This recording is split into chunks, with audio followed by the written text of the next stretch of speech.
Primeramente, muy buenas noches a todos los participantes al curso de Contabilidad e Impuestos para Emprendedores. El docente a cargo es César Cáceres Nina.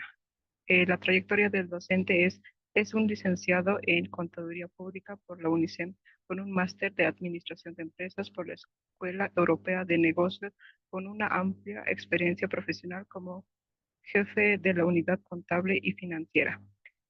También es instructor y oponente de cursos sobre planillas salariales, contabilidad e impuestos en instituciones como la Fundación IDEA y el Centro de Capacitaciones. Sin más, le doy la palabra a nuestro querido docente. Gracias.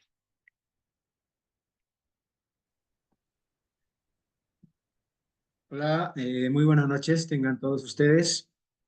Eh, en primer lugar, quiero agradecerles por su participación en este tercer día de curso intensivo, básicamente, para conocer un poquito el tema financiero, contable, en el que nos movemos en los negocios, ¿no? En los emprendimientos. Entonces, para que se vayan uniendo más personas, creo que están ingresando muchos.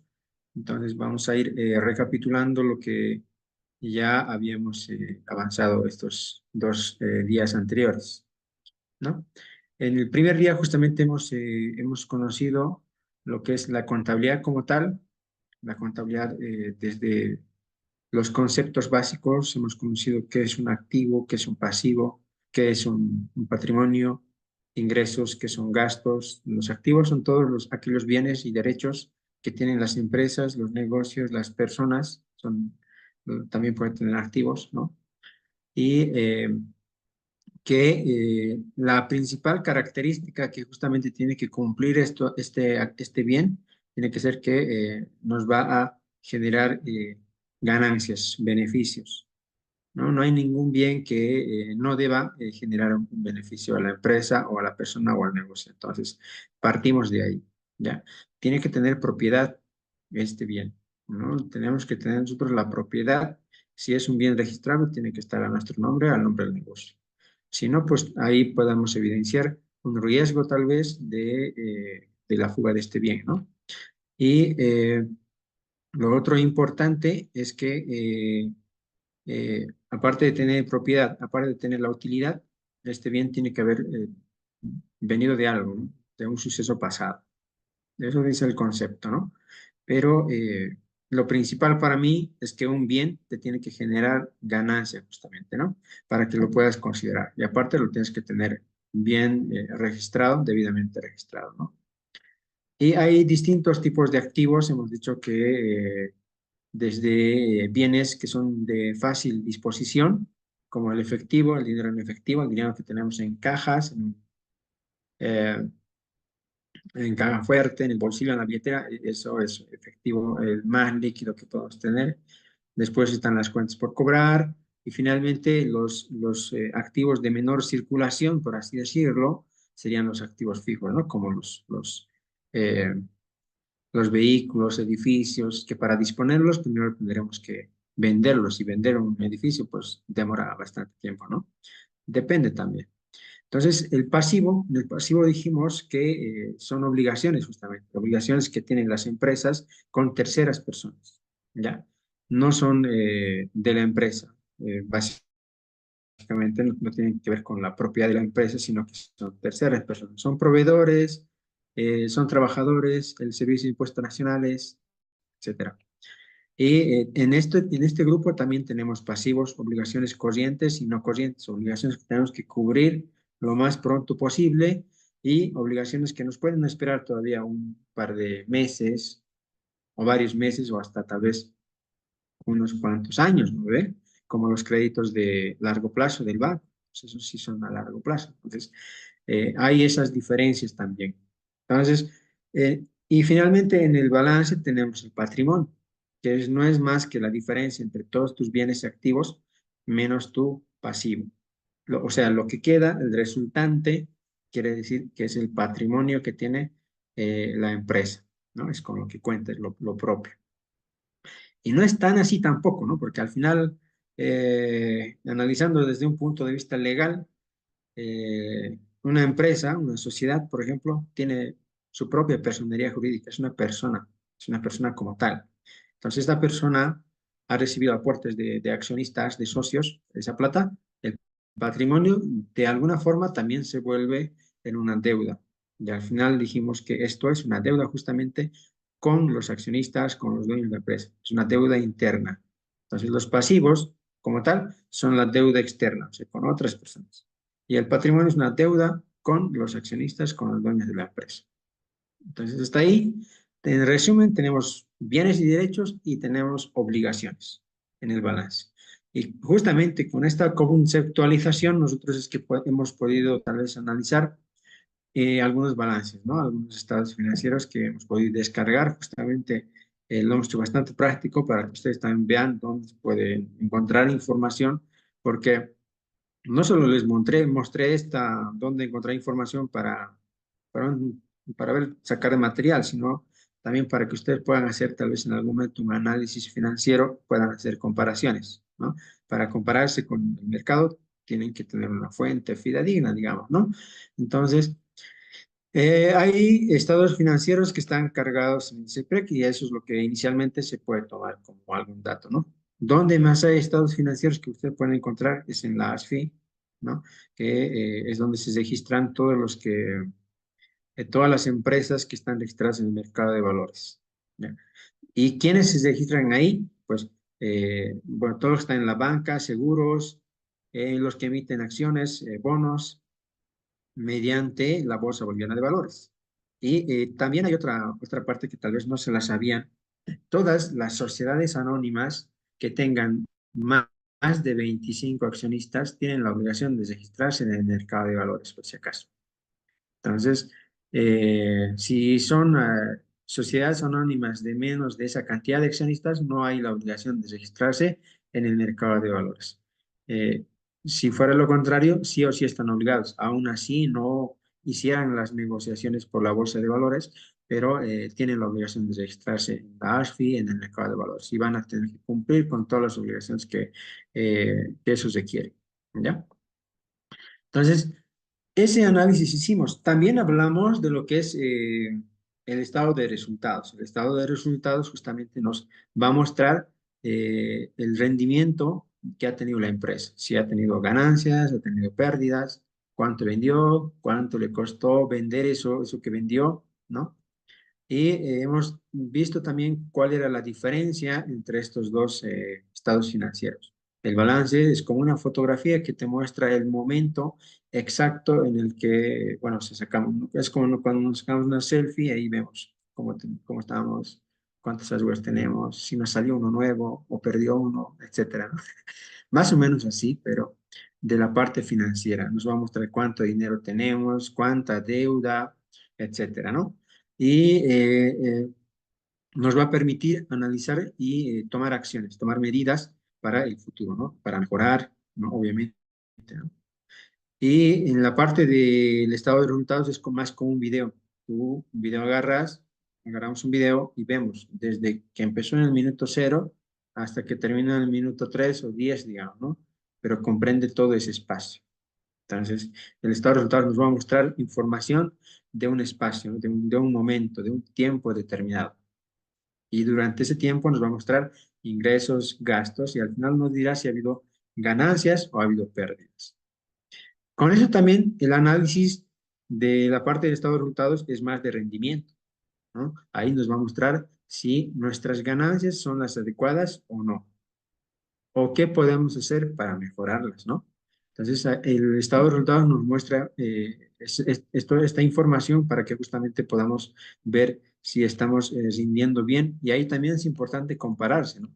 Si mi comparante, o perdón, mi comparación, la empresa que me sigue, tiene el mismo margen que yo, estoy mejor, estoy peor, ¿dónde tengo que mejorar, ¿no?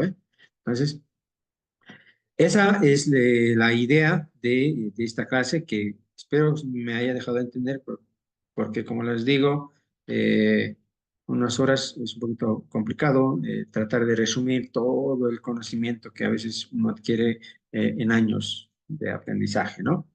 Entonces, he tratado de sintetizar un poco toda esta parte y el día de hoy quiero finalizar con un temita un poquito más complicado, ¿no? Que son las obligaciones justamente que tienen las empresas y los emprendedores. Necesitamos saber qué obligaciones tenemos frente al Estado, básicamente, ¿no? Y vamos a empezar hablando de lo que es el Servicio de Impuestos Nacionales, que es una de las entes o instituciones que regula la parte fiscal en la empresa, ¿no? Entonces, y les digo que es más importante porque es la que más carga tributaria, la que nos da más trabajo, ¿no? En tramitología, en costos, ¿no? En costos mismos para atender todos los requerimientos que ellos tienen.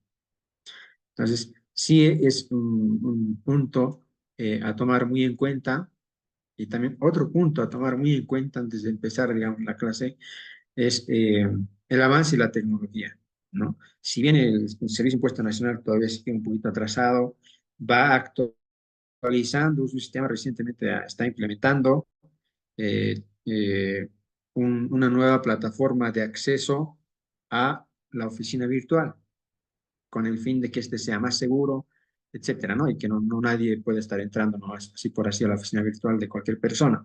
Entonces, el Servicio de Impuestos Nacional se está asegurando de agradar justamente al contribuyente y que él sepa cómo es que está haciendo sus declaraciones, que era agarrado del cuello más o menos, ¿no?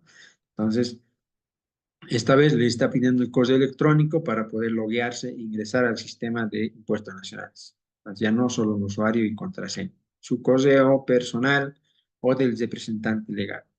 Y esta persona recién va a poder delegar a otro usuario, va a poder crear otro usuario delegando sus funciones o algunas, o por lo menos la parte operativa, a su contador, digamos, ¿no? Entonces, eso es lo que se está implementando bueno, desde ya agosto, si no me equivoco, y el plazo justamente termina este 31 de octubre. Los contribuyentes que todavía no han hecho esta actualización, háganlas porque después ya no van a poder ingresar al sistema de forma regular, ¿ya? Entonces, una vez que, por ejemplo, estas implementaciones que está teniendo el Servicio de Impuestos Nacionales, el efecto justamente es que ellos pueden hacer un mejor control, ¿no? Actualmente ustedes han debido ver, en la mayoría de los casos, todas las facturas son electrónicas. Algunos negocios ya ni te la entregan la factura, ¿no ves? No te entregan ya.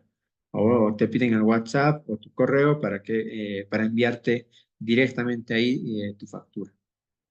O si te la imprimen, igual es por costumbre, y nos damos cuenta que el código de autorización de la factura es un código largo de números y letras, entonces ahí te das cuenta que ese es un tipo de facturación electrónica, que no necesitas guardar el papel, eso ya está en el sistema. Entonces, ¿qué ha logrado esto con esto de impuestos nacionales? Es hacer un mejor control de la facturación que está haciendo el vendedor y la que está reportando el comprador. Ya impuestos en el momento que facturó ya sabe a quién le vendió, qué cosa le vendió, porque también al momento de implementar el sistema de facturación nos piden un catálogo de productos, ¿verdad?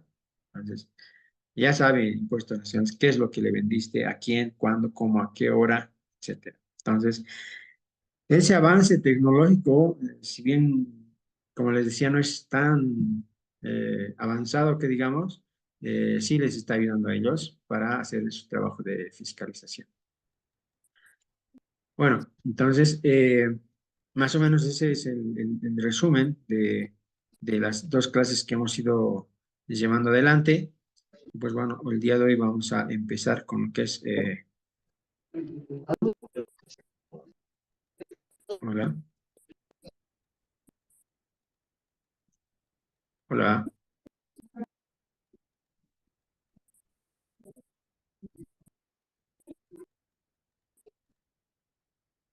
ya. Entonces, bueno, vamos a presentar. Aquí justamente tenemos una carita triste y vamos a averiguar por qué está triste este emoticón. Triste y a la vez se cuestiona, ¿no? Si será que ha tomado una buena decisión para emprender o no. Entonces, vamos a tratar de resolver esta duda.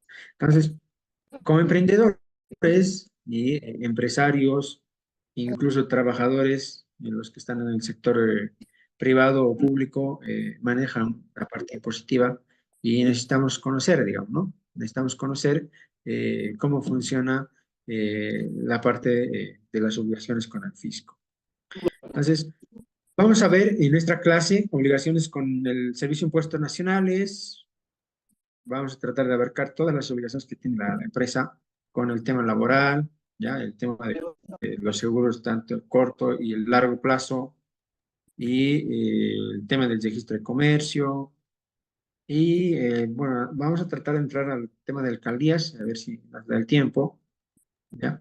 Y una ronda de preguntas que seguramente nos surgen. Al final vamos a ver rápidamente, si se puede, si nos alcanza el tiempo, un tema del costeo que en la primera clase nos estaban preguntando, ¿no? Si se podía hacer un costeo y la determinación o de cómo se determina el precio de un producto o servicio, ¿no? Bueno, como introducción, ya les he dado bastante introducción, creo. Es un poquito complicado cumplir las obligaciones del Servicio de Impuestos Nacionales, sobre todo, bueno, este último han implementado un nuevo procedimiento, digamos. Ya creo que está sobre su segundo o tercer año, que es que cualquier modificación que hagas en tu NIT, ellos tienen que pasar a verificar. O sea, van a venir ellos a tu domicilio fiscal, a tu negocio, y van a verificar si realmente existes, ¿no? Y han contratado mucha gente seguramente y eso cuesta dinero. Entonces, eh, eh, y justamente el otro día yo hice un trámite de esos, queriendo ampliar mi cartera de productos y servicios, agregué algunas actividades. El trámite duró como 5 días hábiles, sin contar fin de semana, obviamente. Y no, pues hasta que vengan, te tienen que coordinar para yo estar también ahí esperándolos. Y no solo eso, no te hacen una encuesta. Te preguntan, ¿por qué quieres agregar esa actividad? ¿Qué vas a hacer? ¿Vas a vender papas? ¿Vas a vender frijoles? Etcétera, ¿no? Toda una encuesta tienes que llenar y preguntar, perdón, responder todas las preguntas que ellos tienen. Me parece un poquito alocado, pero así están yendo a nivel de detalle y creo que tienen la suficiente economía también para poder hacer esos trabajos. No, imagínense todos los días cuántos NIT se aperturan, cuántos trámites de modificaciones hay y cuánta gente se necesitará para hacer todo eso. Pues, llama mucho la atención.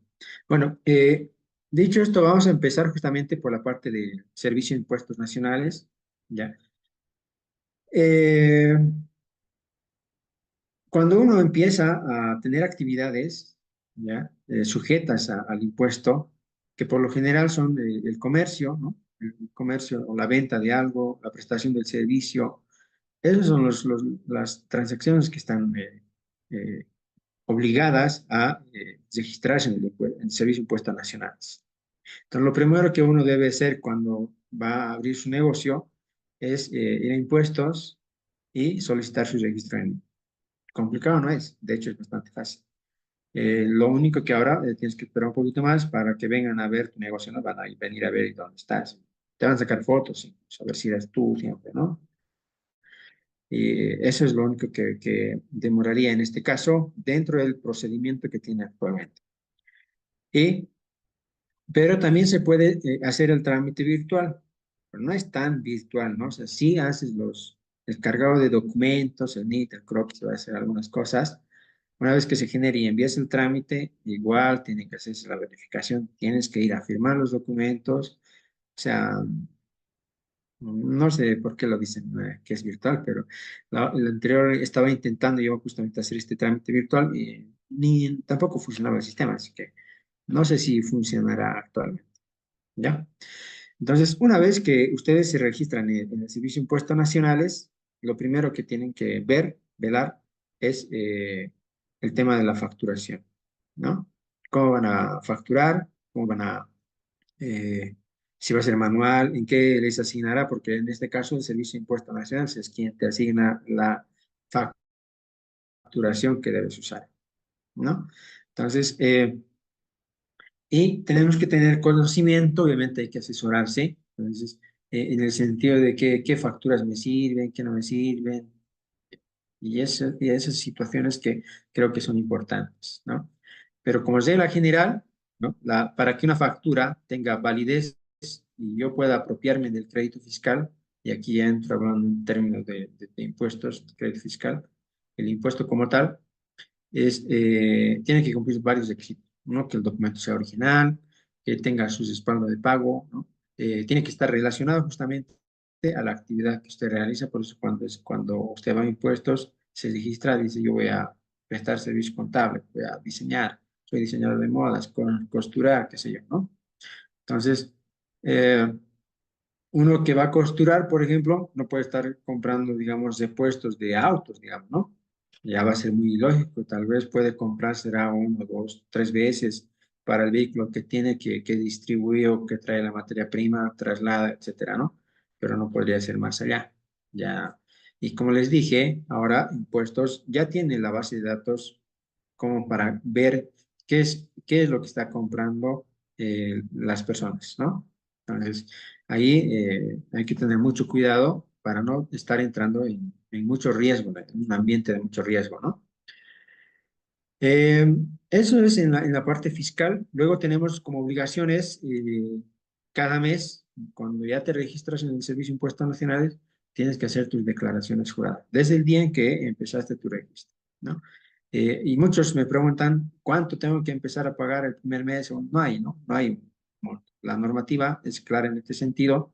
El impuesto se paga cuando usted tiene transacciones, cuando ustedes tienen transacciones sujetas al impuesto. Por ejemplo, en el caso de venta de bienes, si yo tengo una ferretería, si vendo un ladrillo, vendo dos ladrillos, vendo cemento, tengo que facturar al momento de vender el ladrillo, al momento de vender el cemento, ¿no? Tengo que emitir la factura. Eso es lo que señala la ley. Desde ese momento nace mi obligación para la emisión de la factura y el pago de tributos. ¿Ya? Y ¿quién lo paga este impuesto? Ahí es donde vamos a entrar un poquito y más adelante vamos a detallar también, vamos a ver un archivito que nos va a decir de qué trata cada uno de estos impuestos. Vamos a ver los impuestos más principales que son el IVA, el impuesto al valor agregado, el impuesto a las transacciones, por ahí el IVA, ¿ya? Y el IUE, que es uno de los impuestos más importantes y más fuertes también de pagar, ¿no? Si uno tiene utilidades, porque es el 25%. También vamos a hablar un poquito de retenciones, ¿ya? Que aquí justamente es importante, creo yo. Hay empresas, por ejemplo, de servicios, ¿ya? De servicios por lo general que en su día a día, en la prestación de sus servicios, utilizan personal, ¿no? Y cuando prestas un servicio, por lo general no tienes costos, no tienes facturas de compra, no tienes cómo disminuir, digamos, el pago del IVA. Todo lo que facturas básicamente se paga el 13% de impuesto del IVA, ¿no? Básicamente es casi así porque lo único que vas a tener en temas de servicios son servicios básicos, ¿no? Y bus, agua, internet, no sé, una computadora que se haya malogrado la reparación, digamos, ¿no? Y algunas cositas, digamos, ¿no? No va a haber mucho, pero ¿dónde va a estar tu gasto fuerte? Es en el tema de personal, ¿eh? Entonces, ahí nosotros podemos utilizar, por ejemplo, las retenciones. Ya como estas personas no te van a facturar, entonces le hacemos retención de impuestos. Y ahí tenemos que hacer una balanza, ¿no? Tenemos que hacer una balanza de qué nos conviene, ¿ya? Si pedir que nos facturen o le podemos hacer retenciones de impuestos, pero obviamente las retenciones se hacen de forma temporal, no es definitivo, ¿ya? Es cuando está empezando, digamos, ¿no? Pero tampoco la normativa te dice qué tiempo es temporal, 2 meses, 3 meses, no te dice, no hay. Salvo que se vuelva recurrente y a mes o un año, 2 años, ya tendrías que pedir a que se registre a la persona y ya te empiece a emitir facturas, ¿no? Otra de las obligaciones importantes en el ámbito del cumplimiento de reportar información al fisco es el tema de bancarización, que quiere decir que todas las transacciones que nosotros tengamos, tanto de compra de bienes o servicios o venta de bienes o servicios, que superen en su importe, que sean iguales a 50,000 o más, yo tengo que reportar a impuestos. ¿ya? Tengo que reportar. Y reportarlo no solo la factura, tengo que reportar también la información completa de qué factura es, el que supera los 50.000 o es igual a 50.000 y con qué documento de pago he pagado o estoy cobrando. Es lo que va a reportar. Esa es la obligación. Y si yo no reporto, ¿qué va a pasar? Usted preguntará, ¿no? Si ustedes nos reportan esta información o, eh, o no están respaldados con documentos fehacientes de pago, lo llama la normativa, ¿no? ¿Y qué son estos documentos? Los que están aprobados por el Banco Central, básicamente. El cheque efectivo no, por si acaso, ¿no? Es lo menos recomendable. El cheque, transferencias electrónicas, etcétera, ¿no? Cartas de crédito, cartas de débito. Entonces, con esos documentos que están autorizados por la ASFI, y en este caso por la ASFI, ¿no? Entonces, podemos hacer los pagos. Si no los hacemos los pagos por esta vía, cuando son importes fuertes, mayores o iguales a 50.000, ¿qué va a pasar? Pasa que el Servicio de Impuestos Nacionales va a decir, esta transacción para mí no existe. Por lo tanto, vas a pagarme el 13% de los 50.000, así, sin compensar con nada, aparte, me pagas, y no va a ser deducible para el IUE, o sea, para el impuesto anual. En el impuesto anual, más adelante vamos a ver cómo es que se liquidan los impuestos, pero hay la forma de deducir. El IUE se calcula por la utilidad que uno obtenga en su empresa, en su negocio. Entonces, ingresos menos gastos es la utilidad y sobre ese monto es que yo pago el 25%. Pero en este caso, si yo no he deportado los 50.000, esos 50.000 no me van a servir como gasto para reducir, sino que lo voy a tener que sacar. O sea que voy a tener que pagar sobre los 50.000 el 25% más al fisco. Entonces, cuando tengan transacciones arriba de 50.000 o iguales, traten siempre de hacer las transacciones vía banco, ¿ya? Y de las cuentas de la empresa, no por terceras personas. Las terceras personas no cuentan en este caso, ni aunque tengan poder, ni nada por el estilo. Porque, ¿para qué vas a estar perdiendo el tiempo tratando de explicar al fisco, no? Te vas a tener que ir a un proceso administrativo, tiempo, abogado, etcétera, ¿no? Entonces, es mejor, creo yo, hacer las cosas bien desde un principio, ¿no? Entonces, vamos a ver un cuadrito que justamente estaba viendo, que es este. Eh, bueno, tratar de ampliar. Ya. Entonces, este es un cuadrito general que el Servicio de Impuestos Nacionales va actualizando cada cierto tiempo, ¿ya?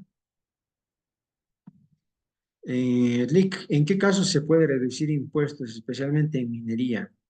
Eh, bueno, según la ley, yo no puedo no puedo, ¿cómo se dice? Yo no puedo estar haciendo que las personas traten de pagar menos impuestos. Entonces, este tipo de asesorías ya es un poquito complicado de hacerlas en público, porque podría ganarme un proceso, ¿no? De si sabes qué, puedes hacer esto, etcétera. Entonces, no lo voy a poder hacer. Voy a señalar todo lo que es dentro del marco de la ley, ¿no? Entonces, en la minería seguramente eh, hay varios impuestos y tendríamos que analizar cada caso, ¿no? O qué caso es el que quieres reducir, digamos, ¿no? Obviamente hay algo que se llama la planificación tributaria. Entonces, sí, muchos se juegan en el tema de la planificación tributaria con el IUE. Es cuando puedes compensar, cómo lo vas a compensar, tiene que ver mucho para tener un trabajo eficiente, tienes que presupuestar, conocer cómo están tus finanzas, cómo van a estar al año siguiente, y eso te va a ayudar a tener una planificación más adecuada, ¿ya? Generalmente las empresas grandes utilizan una planificación tributaria para poder afrontar sus impuestos, ¿no? Ya, entonces vamos a empezar. Acá estamos para ver un tema a lo general, ¿no? No vamos a entrar mucho en lo específico porque nos vamos a confundir. Recuerden, estamos en una clase para emprendedores que no se supone que saben mucho de impuestos, ¿no? ¿Verdad? Entonces, vamos a ir a tratar de ir a lo general y desembocar en algo básico en el que vamos a decir, ¿sabes qué? Yo para empezar mi negocio, creo que al final, sumando todos los impuestos, a ver cuánto nos sale el tema de impositivo, ¿no? Que tenemos que correr al final. Y es lo que tenemos que tener en cuenta para poder emprender, ¿ya? Entonces, el impuesto al valor agregado, ¿ya? Justamente como lo dice su nombre, es un impuesto sobre, digamos, las cosas, ¿no? Sobre bienes que utilizamos, por ejemplo, un celular puede ser, celular, este es un bien. Entonces, ¿qué dice? Impuesto al valor agregado. A lo que le agregan a esta cosita, ya es lo que uno paga. ¿Y qué quiere decir? Esto es un impuesto de tipo, por ejemplo, de tipo al consumidor, un impuesto al consumidor. Al final, quien paga el impuesto de este celular es la persona que lo consume. O sea, yo cuando compré el celular, y si pedí con factura, que es como regularmente debería ser, pues al momento de yo pagar, le estoy pagando el precio, el costo del producto, la ganancia del negocio y le estoy pagando también el impuesto. Entonces ahí surge el derecho de yo poderme compensar. Cuando entonces yo estoy agarrando y digo, ¿sabes qué? Yo aquí dice que he comprado un celular marca Infinix por 2.000 bolivianos y este vale 13%, esta facturista vale 13% para mí, yo tengo derecho a poderlo compensar, ¿ya? Entonces, ¿qué graba, por ejemplo? ¿Qué transacciones? Es a lo que vamos a ingresar, a ver un poquito. Ventas habituales de bienes muebles, ¿ya? Y no entran los inmuebles acá, ¿ya? No entran, o sea, si vendo yo un edificio, no está dentro del, no está alcanzado por este impuesto, ¿ya? Todos los bienes, muebles y enseres, vehículos, celulares, lápices, bolígrafos, todos los que se pueden mover. Servicios de alquiler de bienes muebles y o inmuebles. Aquí entra un poquito los inmuebles, pero por el tema del alquiler. Y los inmuebles e inmuebles, ¿no?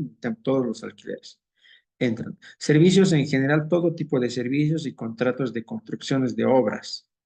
Y aquí entra el edificio justamente.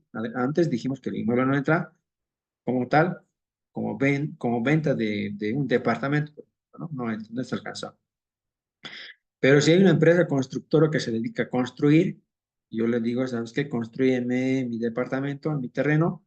Entonces, él si me tiene que facturar, me está prestando un servicio, no me está vendiendo el inmueble o el departamento como tal. Importaciones definitivas, todo lo que entra del exterior paga IVA, ¿ya? Entonces, ahí están, al momento de desaduanizar, sacar de la aduana, ellos nos cobran el impuesto.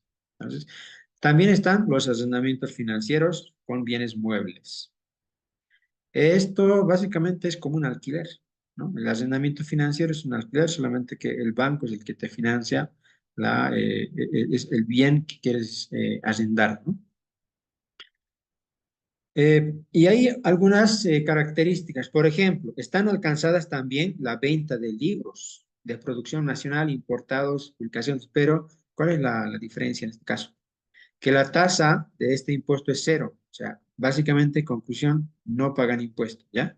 La venta de libros, transporte internacional de carga por carretera o terrestre, la venta en el mercado interno de bienes de capital, plantas industriales, vehículos de carga de alta capacidad de volumen, tonelaje.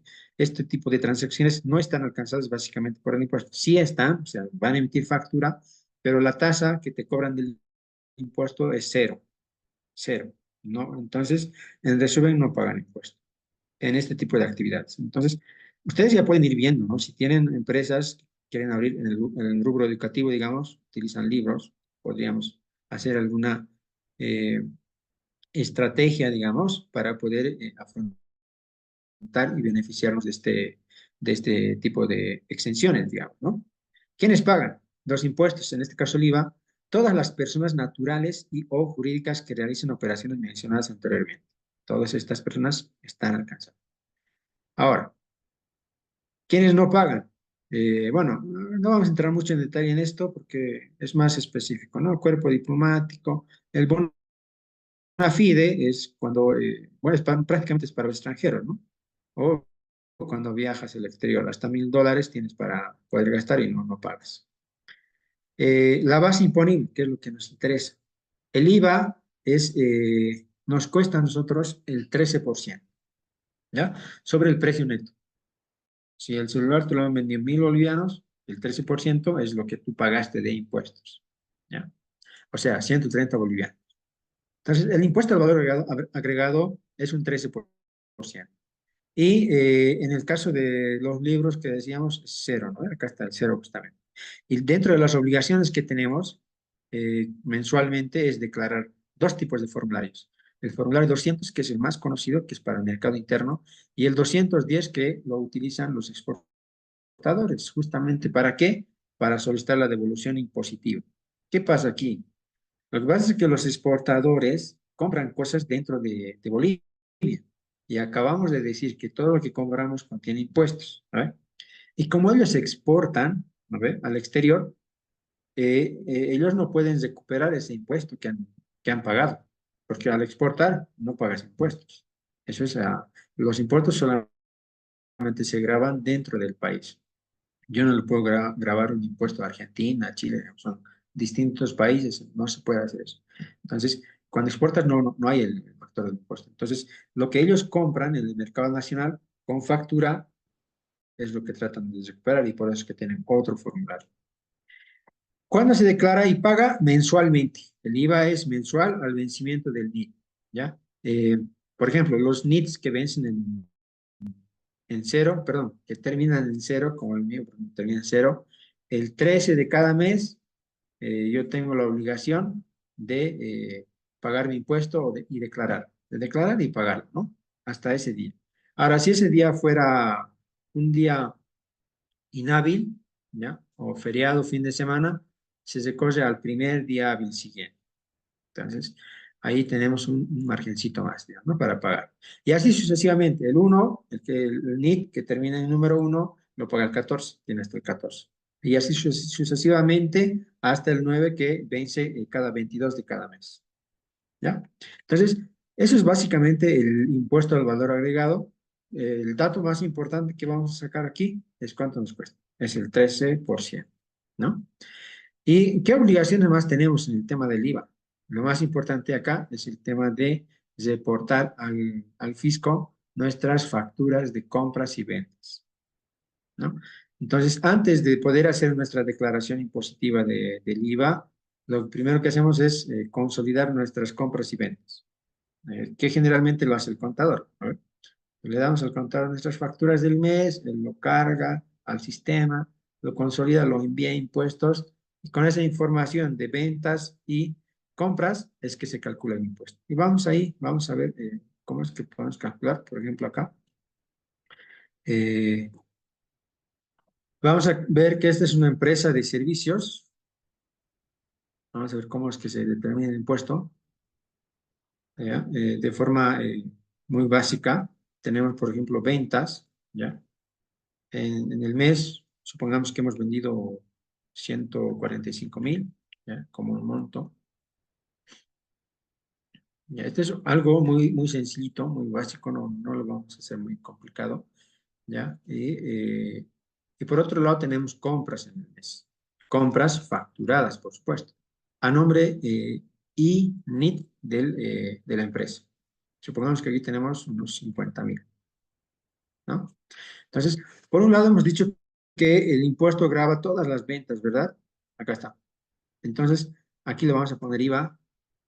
¿Y cuánto nos costaba? 13%. Entonces, ¿cuánto yo tengo que pagar cada mes? O perdón, en este mes, yo tendría que pagar 18,850 bolivianos, ¿ya? En este mes, que estoy analizando. Pero entonces, ¿qué tengo de facilidad, digamos, ¿no? Porque hace rato hablamos de que el IVA es un impuesto al consumo. Entonces, cuando yo compro, se supone que estos 50,000 tienen un IVA. Y la norma justamente ha reglamentado y ha dicho, ¿sabes qué? Ese IVA lo puedes compensar con el IVA de ventas. Entonces se ha creado dos términos, ¿no? El IVA débito fiscal,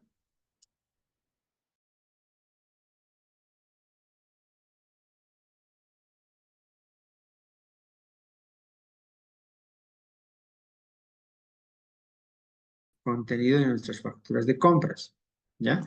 Entonces, acá tenemos, por ejemplo, es como que yo tuviera 6,500 pagado a cuenta de este impuesto.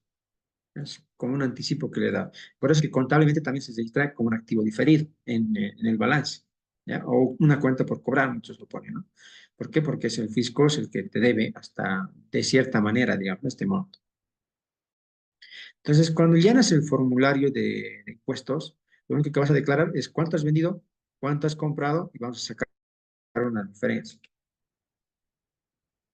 entre lo que has vendido y lo que has cobrado. Perdón, perdón, lo que has vendido y lo que has comprado.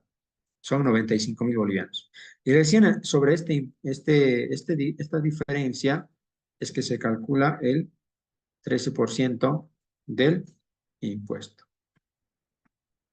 Entonces ya no voy a pagar los 18.000, voy a pagar los 12.350. Esa es la forma de cálculo, es bastante sencillo. Ustedes agarran esto a grosso modo, ¿no? O sea, obviamente tiene su técnica porque ustedes sabrán las facturas, por ejemplo, de venta de combustibles, diésel, gasolina premium, solamente vale para crédito fiscal el 70%. Hay facturas que tienen descuentos, etcétera, ¿no? Entonces, para el contador que se va a encargar de esto, él necesita saber más detalles, pero nosotros como emprendedores necesitamos saber cómo es que se determina el impuesto. Es que es básicamente ventas, y aquí vamos a sumar, ¿no? Ventas, que es lo que estaría sumando, y vamos a restarle a las ventas todas las compras que hemos tenido en el mes, compras facturadas.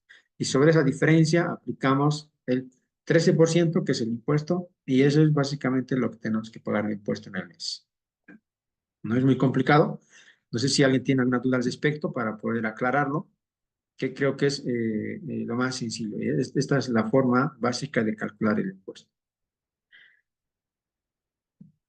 ¿Ya? Que cuando ya tiene, digamos, otros componentes, como la tasa cero que hablamos de las ventas de libros, ya es otra cosa, ¿no? Porque para empezar, ya no va a ser 18.000. Hemos dicho que la tasa va a ser cero. ¿Vale? Entonces esto yo tendría que multiplicarlo por cero. El impuesto va a ser cero. ¿Y vos crees que el impuesto nos va a dejar que tú te acumules tu crédito fiscal? Pues no, en este caso no puedes. Entonces, ellos se lo quedan, ¿no? Básicamente se lo quedan y tú esto tienes que cargar al gasto. O sea, si no tienes impuesto para pagar, tampoco puedes beneficiar. Entonces, va a ser cero en ambos casos y no vas a pagar prácticamente nada en venta del libro, por si acaso. Entonces, ya ustedes verán qué pueden hacer con esto. Yo ya tengo algunas ideas que las hemos ido trabajando con otras empresas, pero bueno, como les digo, son servicios que se proyectan aparte, ¿no? Porque pueden ser mal interpretados también. Entonces, básicamente es eso en el IVA. No sé si alguien tiene alguna duda. Podemos pasar al impuesto a las transacciones, que es otro de los impuestos importantes y es el otro impuesto recurrente. Estos dos van de la manito y van todos los meses, hasta que la inactivación del NIC los separe. ¿Ya?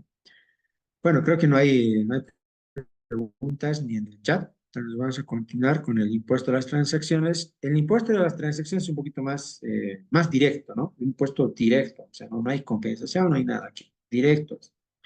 Entonces, esto que grava impuestos brutos devengados obtenidos por el ejercicio de la actividad grabada, lucrativa o no.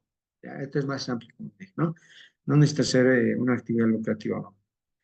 Comercio, industria, el ejercicio de la profesión, oficios, alquiler de bienes, contratación de obras, prestación de servicios como tal, transferencias a título gratuito de bienes. ¿Ya? O sea, si yo transfiero algo gratis de bienes muebles, inmuebles y derechos, está alcanzado también por este impuesto, ¿no? Ahora, ¿quiénes pagan? Todas las personas naturales o jurídicas, empresas públicas y privadas, sociedades con o sin personería jurídica, incluidas las empresas unipersonales que realicen las actividades señaladas anteriormente, agentes de retención, etc. Es bastante amplio, ¿ya? ¿Y qué más tenemos por acá? ¿Quiénes no pagan? El trabajo. El trabajo, por si acaso, a nivel de dependencia, que son los empleados de las empresas, no pagan este impuesto. Los funcionarios públicos, las exportaciones, por supuesto, tampoco pagan, no pagan el IVA ni el IT.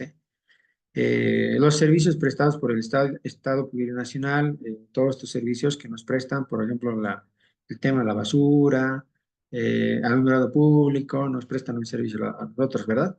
Entonces, eso no está alcanzado por el impuesto. Establecimientos educativos privados de enseñanza con plan oficial. Entonces, aquí si se fijan, ¿no? Estamos hablando de entidades educativas. Si, digamos, vendieran libros también, o sea, no pagan el IVA por una parte, ¿no? Y tampoco pagan el IT, el impuesto a las transacciones, todo lo que está en el sector, ¿no? Educativo. Y acá está lo interesante y lo que un poquito engrana con la parte del IVA: venta de libros, publicaciones informativas, periódicos y revistas. O sea que este tipo de actividad no paga el IVA ni el IT, o sea, cero impuestos todos los meses. Pero ¿cuál es el objetivo? La ley justamente se ha creado para incentivar la lectura. No sé si eso se ha cumplido, ¿no? Justamente era para que bajen los precios de los libros, ¿no? Los libros no han bajado, se han mantenido. Compra de títulos, valores, por ejemplo, no está alcanzado. Compra de minerales o venta de minerales, petróleo, gas, etcétera. Transferencia de carteras, aparte de la banca. Y estas otras actividades de turismo para fomentar justamente el turismo, ¿no? ¿Qué porcentaje es el impuesto? Es el 3%, ¿ya? Entonces, hasta aquí ya tenemos un 13% del IVA y un 3% del impuesto a las transacciones. Básicamente tenemos 16% para considerar en la apertura de nuestro negocio, en hacer nuestro análisis de mercado, en análisis de precios, etcétera, ¿no? Básicamente. Ahora, que podamos compensar esto con las compras que realicemos, ya es otro cuento, otro trabajo, a ver. Pero básicamente es un 16% que nosotros debemos tomar en cuenta. Ahora, ¿cómo se paga? Acá tiene un poquito más de formularios. El que comúnmente se usa para todo es el 400, para todas las transacciones. El 410 es para hacer retenciones, ¿ya? Cuando, digamos, yo le pago, cuando yo contrato a alguien, digamos, un plomero para que me haga el servicio de plomería en la empresa, yo le pido la factura, pero él no tiene. Es una persona natural que de vez en cuando trabaja en esa actividad y me dice, hazme la retención de impuestos. Entonces, en vez de yo pagarle el honorario completo, le hago la retención del impuesto. O sea, en vez de pagarle, digamos que hemos acordado 10.000 bolivianos, le pago menos el 3%. ¿Ya? Entonces, eso son las retenciones. Es cuando alguien, el que te prestó el servicio, no te facturó. Agencias de viaje utilizan el formulario 440 y el 430 es para varias cosas. No sé si alguna vez los han visto, pero es para transferencias, por ejemplo, de vehículos, ¿ya? Cuando son de empresas privadas, públicas, utilizan este formulario para pagar el impuesto municipal a las transferencias. Bueno, no es municipal, ¿no? El impuesto a las transferencias. Y ya no pagarían el IMT, ¿no? Pero sí es un poquito complicado porque es irte a pelear con el municipio. El municipio siempre te quiere cobrar el IMT. Cuando son empresas, no pagan el IMT, el impuesto municipal. Pagan el impuesto a las transacciones, que es nacional. Así lo señala la ley. Pero muchos, para no tener problemas, pagan ambos impuestos y ya para de contar. Pero no es lo que está señalado en la ley, ¿no? Solamente las empresas, ya sean unipersonales o sociedades, pagan el impuesto a las transferencias de los vehículos, especialmente el impuesto nacional, no el municipal. ¿Cuál es el plazo? Es el del regular, son de acuerdo al vencimiento del NIT, al dígito NIT, igual que el IVA. Desde el 13, que vence el NIT 0, y el resto consecutivamente, ¿no? El 440 de viajes nos dice que es vencimiento cada 10 de cada mes, y lo propio para el 430, que son 10 días hábiles posteriores a la fecha de transferencia o declaratoria de herederos, minuto de transferencia, anticipo de legítima, etcétera, ¿no? Entonces, 10 días hábiles tenemos para hacer. Por ejemplo, cuando se compra una moto o un auto, pueden ser sujetos, por si acaso, a multas también, ¿ya? Si yo, digamos, he comprado un auto hoy y tengo el plazo, recuerden, de 10 días para hacer el pago del impuesto, y eso, por si acaso, el vendedor es quien paga, ¿no? Entonces, pero a veces se acuerdan otra cosa, la mitad es qué sé yo, pero el vendedor es el que tiene la obligación de pagar el impuesto. Y si, digamos, pasó más de 10 días y yo quiero ir con ese mismo documento, voy a ir a impuestos a querer pagar o a la alcaldía, te van a cobrar como si hubieras declarado hace, no sé, tal vez te has pasado con 2 años, te van a cobrar como si hubieras declarado hace 2 años te van a cobrar obviamente el mantenimiento de valor y los intereses desde esa fecha. ¿Ya?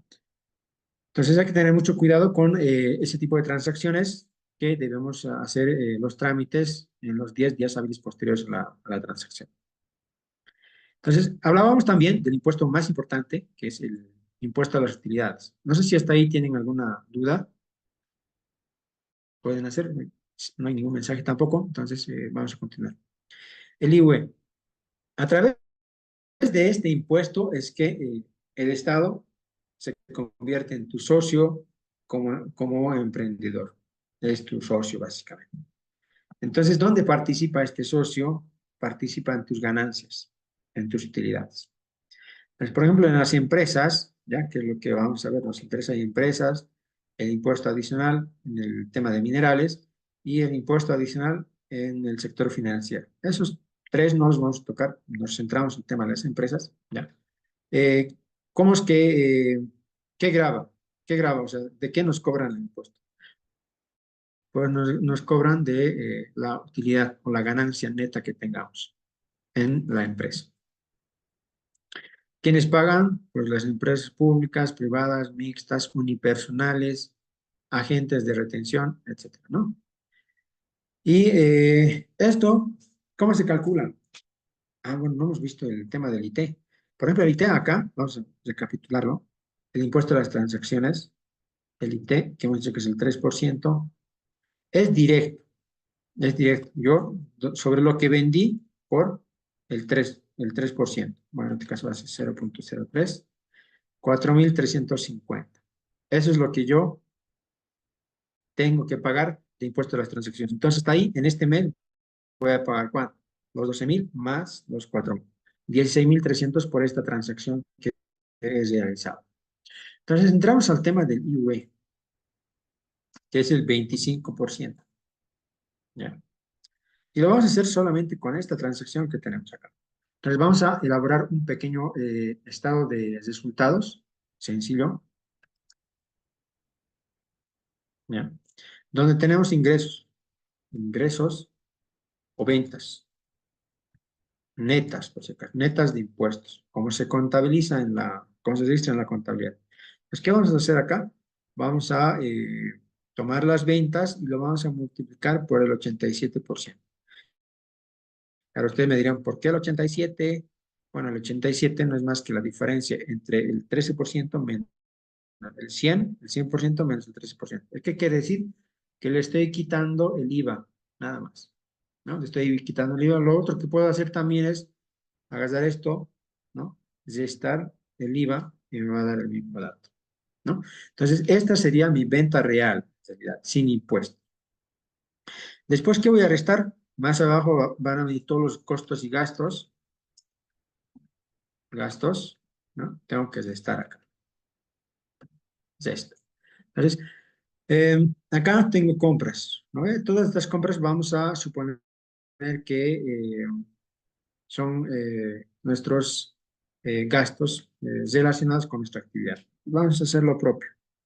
Lo que hemos comprado menos el impuesto, 43.000. ¿Ya? Lo vamos a poner en signo negativo. Ya está, negativo. ¿Qué más? ¿Qué más tenemos? Acá, por si acaso, se acuerdan, hemos pagado 3% y este no se compensa con nada. No lo puedo cobrar tampoco a impuestos. Esto es, para mí, un gasto. Entonces aquí lo vamos a poner. IT, 3%. Entonces vamos a poner con negativo los 4.350. Según la normativa tributaria, en el análisis de la base imponible, hay varios factores. Hay gastos que impuestos no te los reconoce. Ya, por ejemplo, este mismo IT. Si este mismo IT yo lo he compensado porque también se puede compensar, pero es un poquito más complicado. Cuando yo pague, digamos, el IUE, que he pagado efectivamente, he ido al banco y he pagado, ese monto que he pagado, puedo compensarlo con este IT, ya, a nivel de flujo. Pero ¿qué me dice impuestos? Es que si ya lo has compensado, aquí no te puedes deducir. Entonces, vamos a ir viendo, por ejemplo, cómo es que se determina este impuesto. Acá, en nuestro estado de resultados, tenemos el resultado neto. Que no tenemos, supongamos que no tenemos nada más. Entonces, eh, este va a ser nuestro resultado neto de la gestión. Este impuesto se calcula de forma anual. Muchos lo conocen el anual le dicen, ¿no? Entonces, este es el anual. Entonces, este es el resultado neto. Para yo determinar mi base imponible, ¿ya? Aquí abajo vamos con base imponible, o el monto sobre el que yo voy a calcular el impuesto, suceden algunas cosas, ¿ya? El más importante es gastos no deducibles. Yo tengo que sumar, ¿no? Gastos no deducibles, ¿ya? Hay una amplia gama de gastos que no puedes deducir. Por ejemplo, todo lo relacionado todos los gastos que no estén relacionados a tu actividad, ¿ya? No los puedes deducir como gasto acá. Si dentro de este gasto tenías, eh, que te has ido a un concierto, digamos, ¿ya? Y lo has registrado, lo has facturado, bueno, se supone que no has tenido que compensar porque tiene que estar eh, relacionado a tu actividad. O algún gasto que no esté relacionado a tu actividad. O lo más fácil, que hayas hecho un gasto de mayor a 50.000 y no hayas respaldado con documento fehaciente de pago. Lo tienes que quitar. Entonces vamos a suponer que de acá, un 10% es un gasto no deducible. Entonces, eh, tenemos que sumar. Y también, ¿qué hay? Hay, por ejemplo, nos permite restar ingresos no imponibles. ¿Qué son los ingresos no imponibles? Es lo contrario de los gastos no deducibles, que son ingresos que la empresa hubiera obtenido producto bueno, aquí están generalmente las utilidades que uno haya obtenido en otra empresa, ¿no? Si yo tengo esta mi empresa aquí, la que estamos calculando, supongamos que esta misma empresa tiene inversiones en otra empresa. En esa otra empresa obtuvo utilidad y ha generado ingresos a esta otra mediante dividendos, ¿ya? Porque las empresas se distribuyen dividendos. Entonces, eso se registrado en la contabilidad de esta empresa como un ingreso. Entonces, me permite a mí, ¿cuál es el concepto? Si esa utilidad ha llegado a mi empresa, se supone que en la empresa de origen, donde se originó, la ganancia ya pagó el IVA. O sea, esa empresa tuvo que hacer este mismo cálculo, ha determinado el impuesto y ha pagado. ¿Y qué dice la normativa tributaria? Que uno no puede pagar dos veces el mismo impuesto por la misma transacción. Entonces, el impuesto no me puede cobrar dos veces por lo que ya he pagado antes en la otra empresa. Entonces, a mí me permite reducirme justamente el monto. Supongamos que de aquí igual es un 10%, ¿no? Ya, 12.000. Entonces, mi base imponible, y ahí por si acaso puede haber otros menos ajustes. ¿Qué va a entrar acá? Temas de arrendamiento financiero. Tal vez algunos de ustedes, algún banco, generalmente el Banco Visa, o sea, Banco Visa va ofreciendo cursos, trata de convencerte de que compres su producto de arrendamiento financiero y te dice, te vas a poder beneficiar compensando con el IWE, te dice, ¿no? O sea, acá es donde te beneficias, ¿ya? Te beneficias restando todo el monto que has pagado como cuota de tu arrendamiento financiero. Entonces, puedes ir restando acá. Pero no es tan fácil como lo dicen, ¿no? Al final, impuesto, ya les dije, nunca va a perder. Entonces, esa compensación, al final, ese gasto va a ser no deducible, al final igual nomás quedamos a cero. Pero a nivel de flujo sí te ayuda, ¿no? Y cuando digo flujo, es a nivel de cash. O sea, no vas a tener que pagar ahora el impuesto, sino que más va a ser, te va a ayudar en el flujo de caja. O sea, no tienes que pagar el efectivo ahora. Pero contablemente te va a seguir afectando, ¿no? Solo que lo vas a ir difiriendo al año siguiente. Entonces ahí puedes tener un tema de ajuste. Y como les digo, esto es muy técnico y el contador de su empresa, de su negocio o el asesor que ustedes tengan les va a poder ayudar mejor en esto, ¿no? Entonces, luego de hacer estos ajustes, vamos a volver a sumar, ¿ya? Todo esto. Recién tenemos nuestra base imponible. ¿Qué es la base imponible? Es el monto sobre el cual vas a pagar el impuesto. Entonces, de acá, yo voy a sacar el 25% y este monto es el que yo debo pagar al fisco. Entonces, básicamente en todas las empresas tenemos esto. Estos tres impuestos son los más importantes. Hay otros sí, ya, como el RCIVA, que son complementarios, las retenciones y, bueno, generalmente las retenciones, ¿no? Y algún otro puesto tal vez por ahí que nos salga de que hayamos recibido algo gratis, por transferencia onerosa, ¿no? Entonces, tal vez puedan pagar algo más, pero básicamente son estos tres impuestos los que se manejan en el día a día, ¿ya? Y sobre esto es lo que tenemos que planificar. Acá en el IWE podemos ver el tema de gastos, el tema de compensaciones, cómo lo podemos hacer, ¿no? Y en qué te va a ayudar esto, esta planificación, es el tema de flujo de caja, más que todo. Porque, como les había dicho, si yo esto, por ejemplo, acá hemos pagado, vamos a pagar 17,000, ¿ya? A partir del mes siguiente, yo estos 17,000 los puedo compensar con este impuesto. ¿Qué quiere decir? Que esto es como si fuera un pago a cuenta del IT, ¿ya? Pero ¿qué va a pasar al año siguiente? Cuando yo haga mi cálculo de nuevo, este IT que he compensado con este, o sea, es que decir que no he pagado en efectivo, no va a ser válido para impuestos. Se lo voy a tener que sumar todito como gasto no deducible. Y eso va a aumentar. Por ejemplo, acá si no tuviéramos este ingreso no imponible, fíjense ustedes, la base imponible aumentó y el impuesto que hubiera sido, si hubiera calculado directamente acá, de 19,000, el impuesto subió a 20,000, ¿no? Entonces, Eh, sí, se quiere nomás hacer un análisis financiero, un análisis tributario para que podamos planificar de mejor manera. ¿Compensamos o no? ¿Qué tanto compensamos? Etcétera. Y hasta dónde podemos compensar también.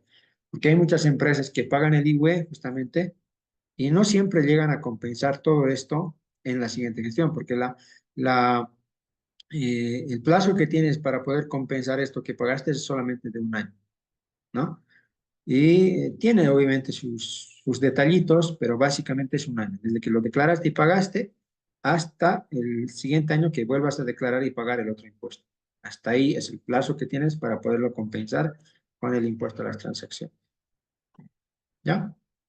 Entonces, vamos a comentar un poquito más en el caso del IVA, ¿ya? Que son básicamente de las personas naturales, ¿ya? Eh, los trabajadores, los sueldos y salarios, qué es lo que están alcanzados, ¿ya? Eh, esto les comento porque también nos ayuda a respaldar nuestras transacciones, digamos, ¿no? En las empresas. Y este formulario es obligado, ¿ya? Se convierte obligado cuando una empresa, tiene trabajadores de los que hubiera retenido impuestos, digamos, ¿no? Entonces, por eso es un poquito importante que veamos este impuesto. Entonces, ¿qué grava este impuesto? Por ejemplo, el alquiler, subalquiler de inmuebles o muebles. Que una persona natural se activa su NIT, se crea su NIT para alquilar unos locales comerciales, entonces está alcanzado por este impuesto, ¿ya? Este impuesto es similar al IUE. O tienes activado el IUE o tienes activado el RCIVA. No puedes tener ambos, ¿ya? Entonces, esto es más para personas naturales o contribuyentes directos. Esto es más para empresas. Entonces, si usted solamente alquila, solo tiene que pagar este impuesto, el RCIVA. Y olvídese del impuesto a las utilidades, tampoco va a ser estados financieros. Porque como habrán visto acá, hemos hecho estados financieros y esto se encarga ¿quién? El contador. Entonces, es un poquito más de gastos, ¿no? El tema de colocación de capitales, ¿ya?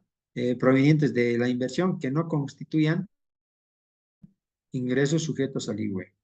Honorarios de directores de sociedades anónimas y síndicos que están alcanzados por el RCI.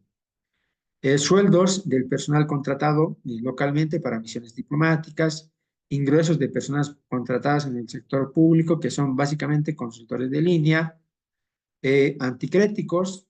El anticrético, por si acaso, se presume que es una transacción de compra y venta, que alguien compra y que el otro vende. Entonces, está alcanzado por este impuesto.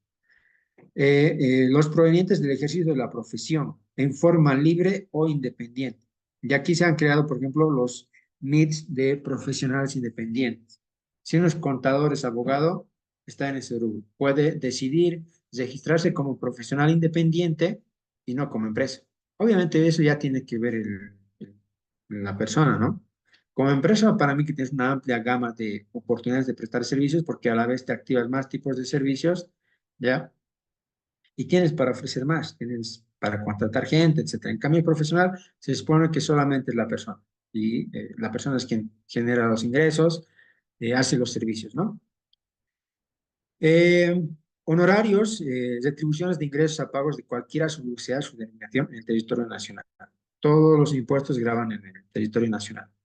Contribuyentes que estén en relación de dependencia, todos los sueldos, salarios, jornales, sobresueldos, horas extras, bonos, dietas, viáticos similares que les paguen, ¿no?, a los trabajadores, todo eso entra en el régimen complementario del impuesto al valor agregado. Ahora, ¿esto cómo funciona o cómo funcionaba más antes? Lo que pasa es que por ejemplo, dice RC, IVA. Este es su, como que digamos, su apoyo, su mano derecha del IVA, ¿ya? El IVA funciona siempre y cuando facturen. Si alguien, digamos, no factura, no hay impuesto. A ver, si alguien no factura, no hay impuesto. Entonces, para incentivar a que tú factures, le han creado el impuesto a los trabajadores. A ver, ¿y qué les han dicho los trabajadores? Si no quieres pagar impuestos, pedí factura, porque esas facturas te vas a poder compensar y no pagas tú el impuesto. Básicamente es eso, ¿no? Entonces, los trabajadores empiezan a pedir. Pero ¿qué ha pasado en este último tiempo? Como esto tiene que ver mucho con la forma de cálculo. La forma del cálculo del RCIVA, vamos a hacer acá. Vamos a hacer un cálculo bien directo, ¿ya? Y es básicamente el sueldo o total ganado, digamos, ¿no? Ganado, ¿ya?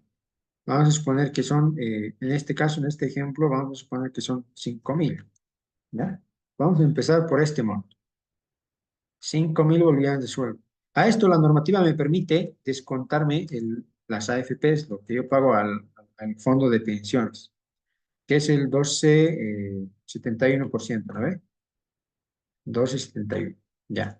Entonces, esa va a ser mi base imponible. Voy a mi sueldo, mi total ganado, menos mi aporte a los AFPs, eso es lo que. Esta es mi base imponible. Sobre esto me van a cobrar impuestos. Ya. Entonces, ¿qué me dice la normativa tributaria? En la parte, vamos a ver, ¿dónde es acá? Acá. Que yo me puedo compensar. Vamos a ver, debe estar por acá. Acá está, ¿no? El impuesto es el 13% también del RCI. Es básicamente su gemelo del IVA, ¿no? Es 13%. Pero ¿qué te dice? Que eh, es sobre la diferencia de los ingresos y las deducciones permitidas. Y la deducción justamente es lo que señala la norma, es 4 salarios mínimos nacionales.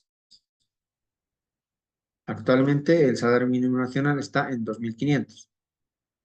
Por 4, ¿cuánto es? 10.000.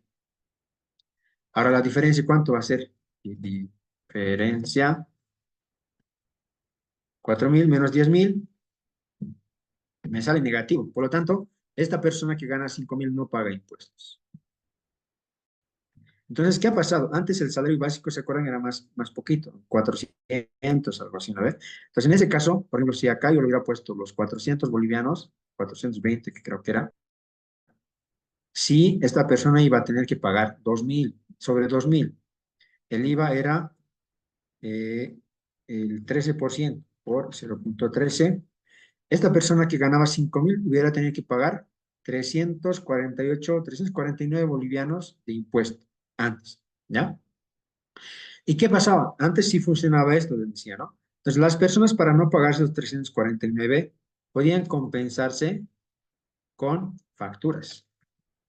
Entonces, las personas, los empleados, iban y pedían factura de todo. Entonces, eso les ayudaba a reducir este impuesto. Pues, todas las facturas que han comprado, que también les dije que vale el 13%, digamos que aquí compró por 1.500 en el mes, y esto es el 13%, hemos dicho, 195. Al final, ¿cuánto iba a tener que pagar? Pagar al SIN, en este caso al Servicio de Impuestos Nacionales, lo que debía, menos lo que se compensó con las facturas que consiguió en el mes, 154. En vez de pagar 349, va a pagar 154. ¿ya? Se va a compensar. Eso es lo que te hace creer, ¿no? Porque al final, ya les dije, cuando tú compras con factura siempre vas a comprar más caro, ¿no? Entonces, ya te están cobrando el IVA. Entonces, tu derecho no es cobrártelo, digamos, ¿no? Al final ya has pagado igual los 195 y ya estás pagando los 340. Pero ¿a dónde va mi explicación con esto? Es que como el salario mínimo ha subido tanto, ¿no? Acá es 2.500. Entonces, esta persona ya no paga pues este impuesto, no tiene nada. Entonces, para uno pagar impuestos tendría que ganar arriba de 11.000, si no me equivoco. Y eso, y no es nada, no es nada que ver. 12.000, a ver. Ahí recién, sobre 474 bolivianos. ¿Y quién gana 12.000 hoy en día? Bueno, no todos, por el caso, debe ser 1, 2, 3% de la población que trabaja, ¿no? Jefes, gerentes, tal vez. Entonces, ¿qué ha pasado? Ya mucha gente ya no pide factura, porque ya no le sirve, ya no paga. Porque si estás en este rango de empleado, ya ¿para qué vas a pedir factura? Pues igual no te sirve, ¿no? Más bien vas a tratar de negociar el precio para que te dé más barato, ¿no? Entonces, por eso es que ahora han inventado el REIVA. En la época de Áñez habían inventado otro, ¿no ve? Un nuevo sistemita. No me acuerdo cómo se llamaba, ya se me olvidó. Pero había una forma de recuperar ese impuesto si tú pedías facturas. Entonces, el Estado siempre va a tratar de incentivar a que pidamos facturas. Y por eso han inventado el REIVA. Ahora se llama REIVA. Es el régimen de reintegro del impuesto al valor agregado. ¿Qué te dicen? Ahora te voy a devolver el 5% todas tus compras que tengas en el mes. Pero ya me han comentado que no les están devolviendo. Yo mismo me he registrado ya para probar. Y la verdad es que hasta ahorita no me ha llegado ni un peso de las facturas que pedí en banco. Entonces creo que ahí nomás hay algo que falla, ¿no? Es que también hay personas que se avivan de esto, ¿no? Hay gente que se ha conseguido facturas solamente para cobrar el 5%. Entonces hay gente que también vivaz que hace estas cosas, ¿no? Y por eso es que tal vez el impuesto lo está cortando, ya no lo está pagando, ¿no? El año pasado creo que sí pagaron.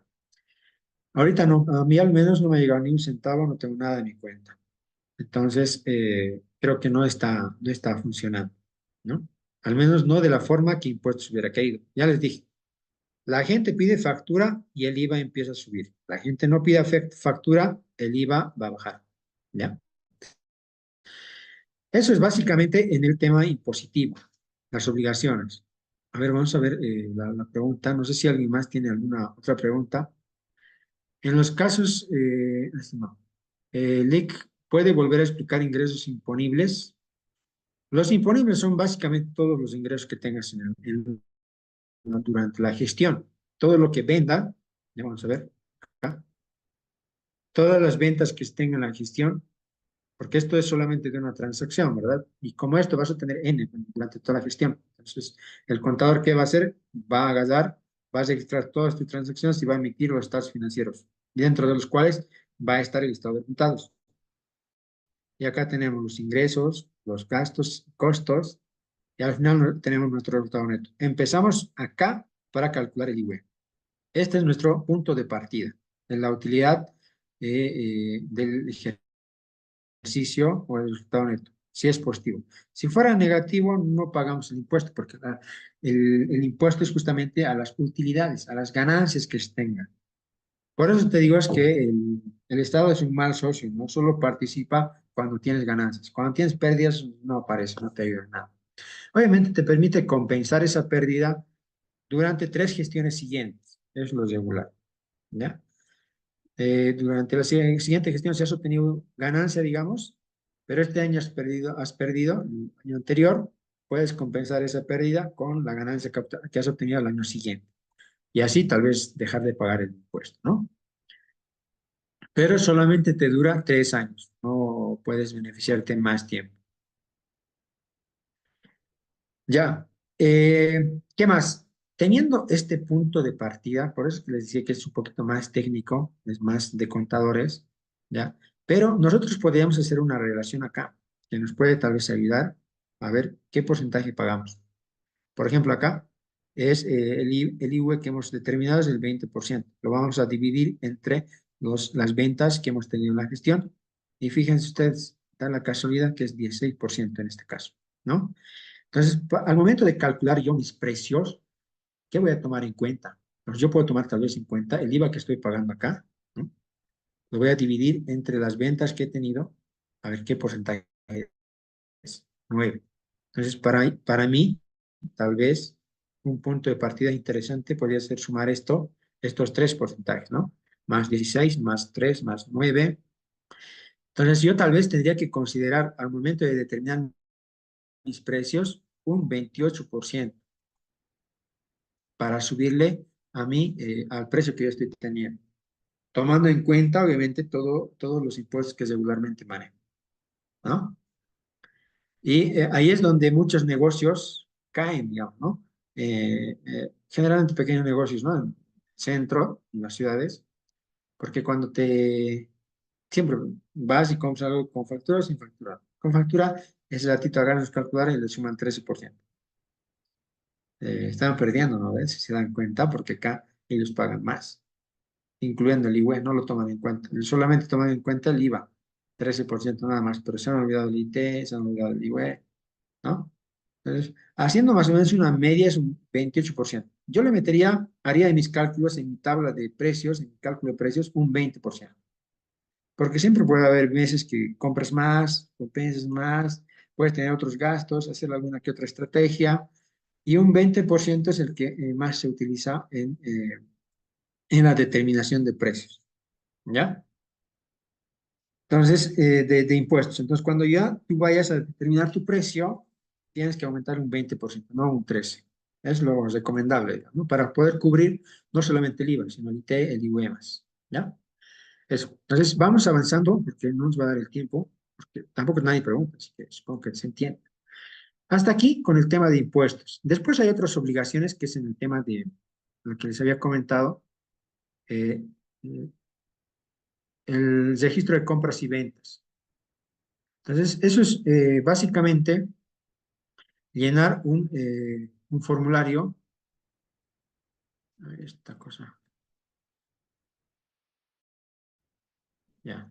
Es básicamente registrar las facturas de compras y ventas que tengas en el sistema de impuestos y enviar.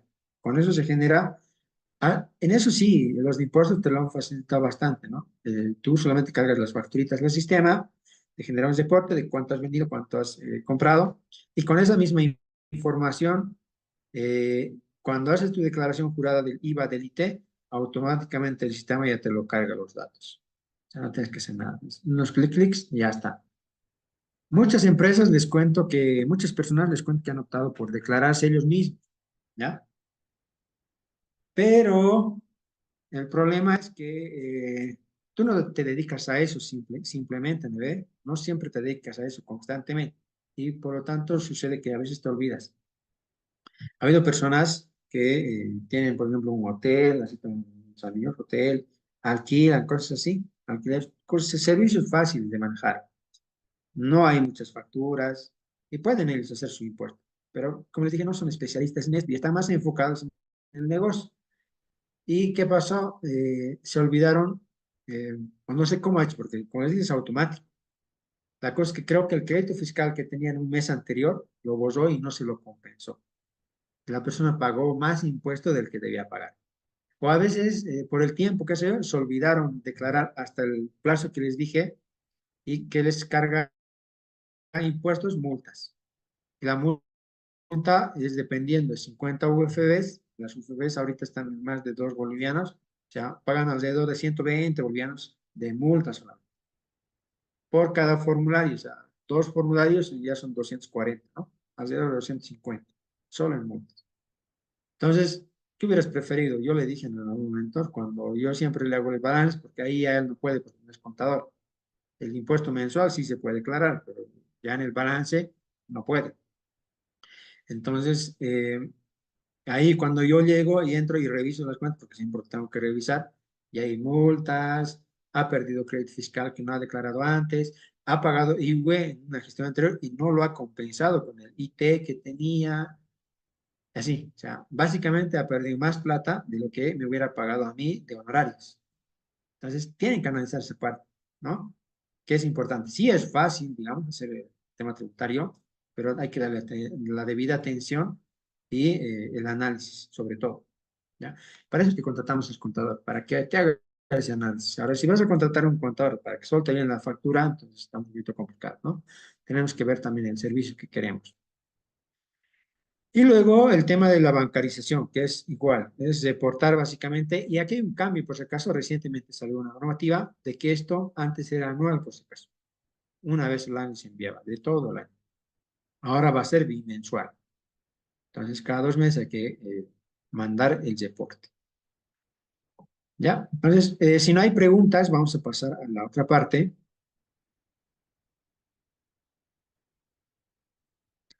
Ya, entonces vamos a entrar al tema laboral. ¿Ya?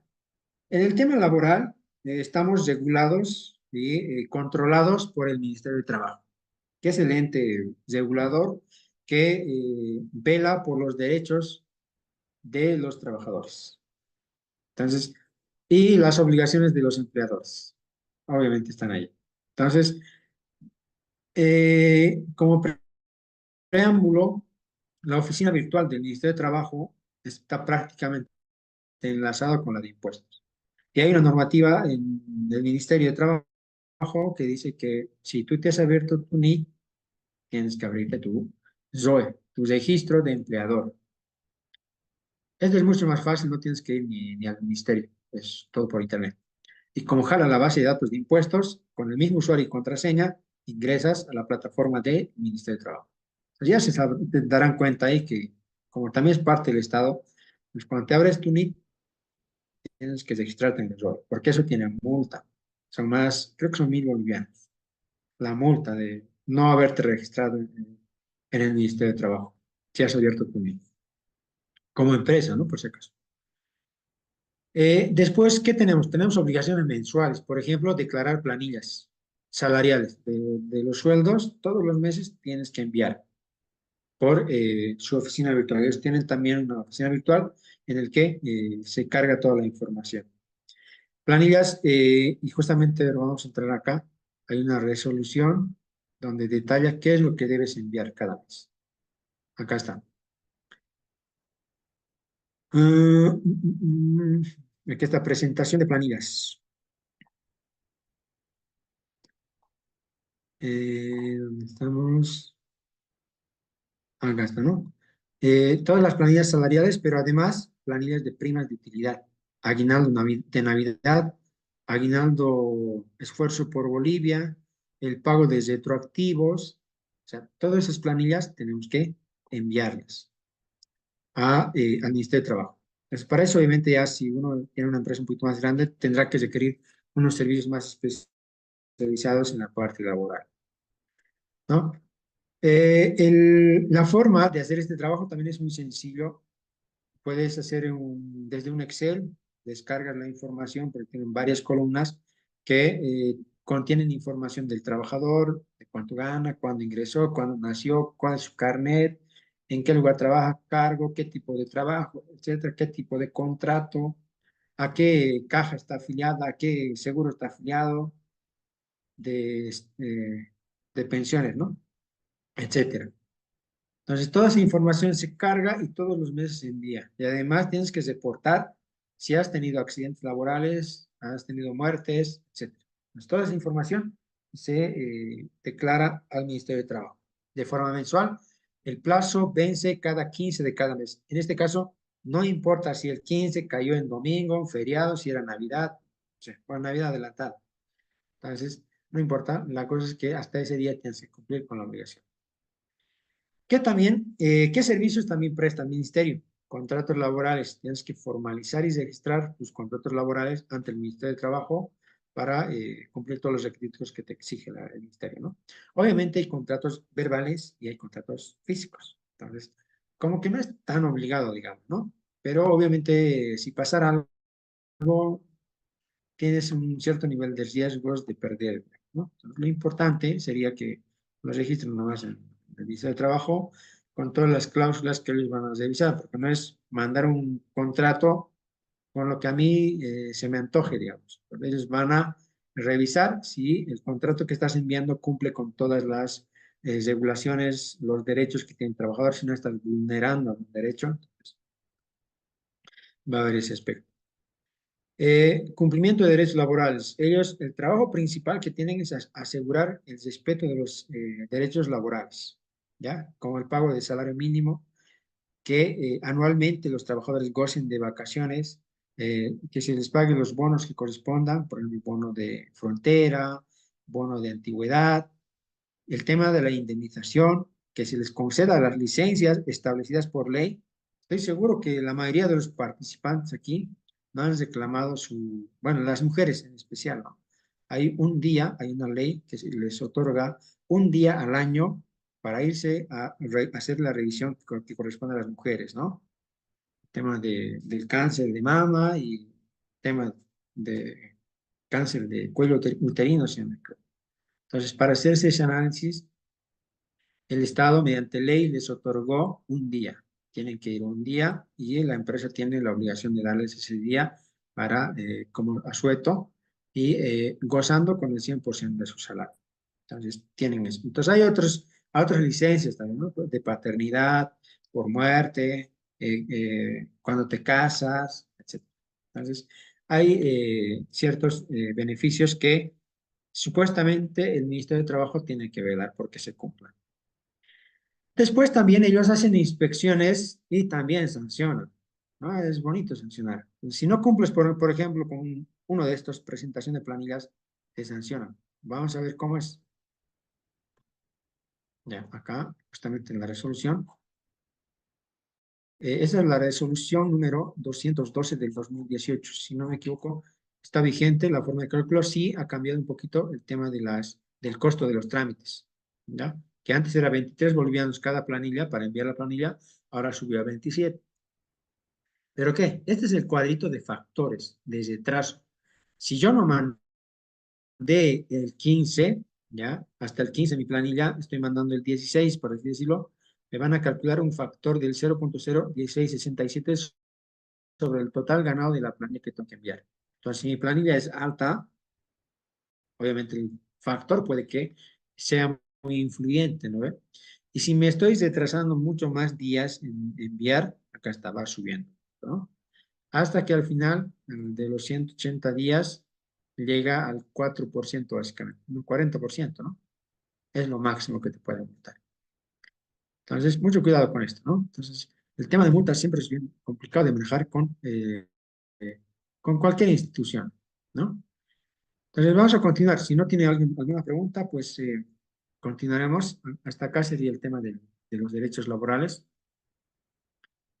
Esto no estamos pasando. Seguro social de corto plazo, que básicamente es el seguro de la Caja Nacional, que todos conocemos, ¿no? Caja Cordes y otras cajas, petrolera, bancaria y todo eso. Entonces, ¿cuál es la obligación? La obligación del empleador, o sea, y de los empresarios, por eso es que tenemos que tener en cuenta a dónde nos estamos metiendo, es afiliar obligatoriamente a los trabajadores que tengamos. Y estamos hablando de trabajadores en relación de dependencia. Ya podemos tener consultores que nos prestan algún servicio, esos ya tendríamos un contrato comercial, no tendríamos un contrato laboral. Pero si tenemos contratos laborales con personas en el régimen laboral, entonces tengo la obligación de afiliar en una caja de salud que brinde un seguro social de corto plazo, inmediatamente.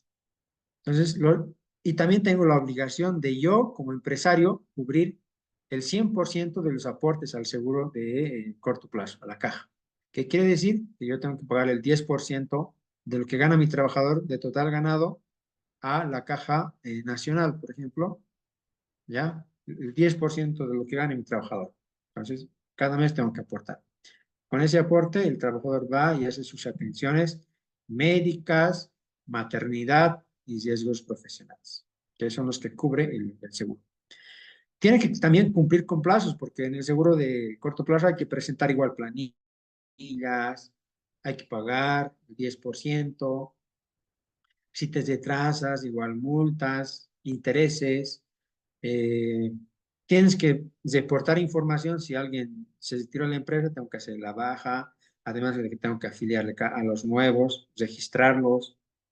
etcétera. Cobertura de prestaciones, el empleador debe garantizar, dice, ¿no? A través de su aporte, que los trabajadores tengan acceso a prestaciones médicas, tengo que además pagar subsidios de natalidad, prenatal, postnatal, etcétera. Licencias por enfermedades o accidentes laborales. Pero obviamente esto, una parte nos ayuda a cubrir el seguro y otra parte pagamos nosotros como empleadores. Sanciones por incumplimiento, y aquí hablamos otra vez de sanciones, ¿no? Básicamente en la caja lo que te cobran son intereses. Intereses y mantenimiento de valor. Si el plazo para pagar, pues acaso hasta el último día del mes siguiente, ¿ya? Tenemos todo el mes para pagar. Si no pagamos hasta ese mes, al mes siguiente ya nos empiezan a cobrar intereses. A ver, pasemos al seguro social de largo plazo, que son más conocidos como AFPs, ¿no? Y ahí, ¿nosotros qué pagamos? Como empleadores o empresarios, pagamos, bueno, acá no lo puse, pero pagamos un porcentaje que les voy a decir ahorita. Se van a asustar porque ha habido cambios recientemente ha habido cambios. Entonces, el trabajador, por su cuenta del total ganado, paga un 12,71%, ¿ya? Que el empleador es quien se tiene. La obligación de tener ese aporte del trabajador lo tiene el empleador, el empresario. Entonces, agarra esa plata de su salario, lo descuenta de su planilla, yo tengo que agarrar esa plata y pasárselo, en este caso, a la gestora, todos los meses. Igual tengo un mes para pagar, ¿ya? Todo el mes para pagar. Y igual tengo multas si no pago a tiempo, ¿no? ¿Hay aportes complementarios? Sí, ¿no? El fondo solidario, fondo de prima de seguro de invalidez, vejez y muerte. Hay otros aportes que como empresario pagamos. Por ejemplo, vamos a desglosar este que es del trabajador, que le descontamos. De estos 12,71, el 10% es el ahorro previsional, se llama, ¿no? ¿Qué quiere decir? Que ese 10% va a ir a una cuenta, digamos que una cuenta bancaria, ¿no? Esto funciona como el banco. Guarda ese 10% en la cuenta del trabajador y eso es para su jubilación. Y ahí lo mismo que sucede en el banco pasa lo mismo. Entra a su cuenta y va generando rendimientos. ¿Qué quiere decir? Intereses. Va sumándose poquito a poquito hasta que tenga un monto y edad para poder jubilarse. Eso es el 10%. El 1,71% es un seguro de riesgo común, es lo que te podrías accidentar en tu casa, fuera del trabajo, haciendo otras actividades que son fuera del trabajo. 1,71. Nos queda 1%. El 0,5% es la comisión que yo le pago a la gestora, en este caso, para que haga su trabajo, para que me guarde el dinero, me haga crecer la plata. Y es harto dinero, obviamente, ¿no? Tantos trabajadores es mucho dinero. Y hay otro 0,5% que los trabajadores aportan al fondo solidario. No sé si han escuchado, pero hay un fondo solidario que el objetivo es ayudar a aquellas personas que ganan menos para poder subir su pensión. Otras obligaciones del empresario es registrarse ante la AFP, en este caso ante la gestora, para que pueda cumplir con estas obligaciones de forma oportuna, ¿no? Tiene que registrarse y afiliar o inscribir a sus trabajadores también. No es tan complicado como la caja aquí porque es mero trámite. La única obligación que nosotros tenemos acá es pagar el monto que hemos retenido al trabajador a la gestora todos los meses. Y ahí para registrarlo tenemos todavía nuestro placito, podemos hacer.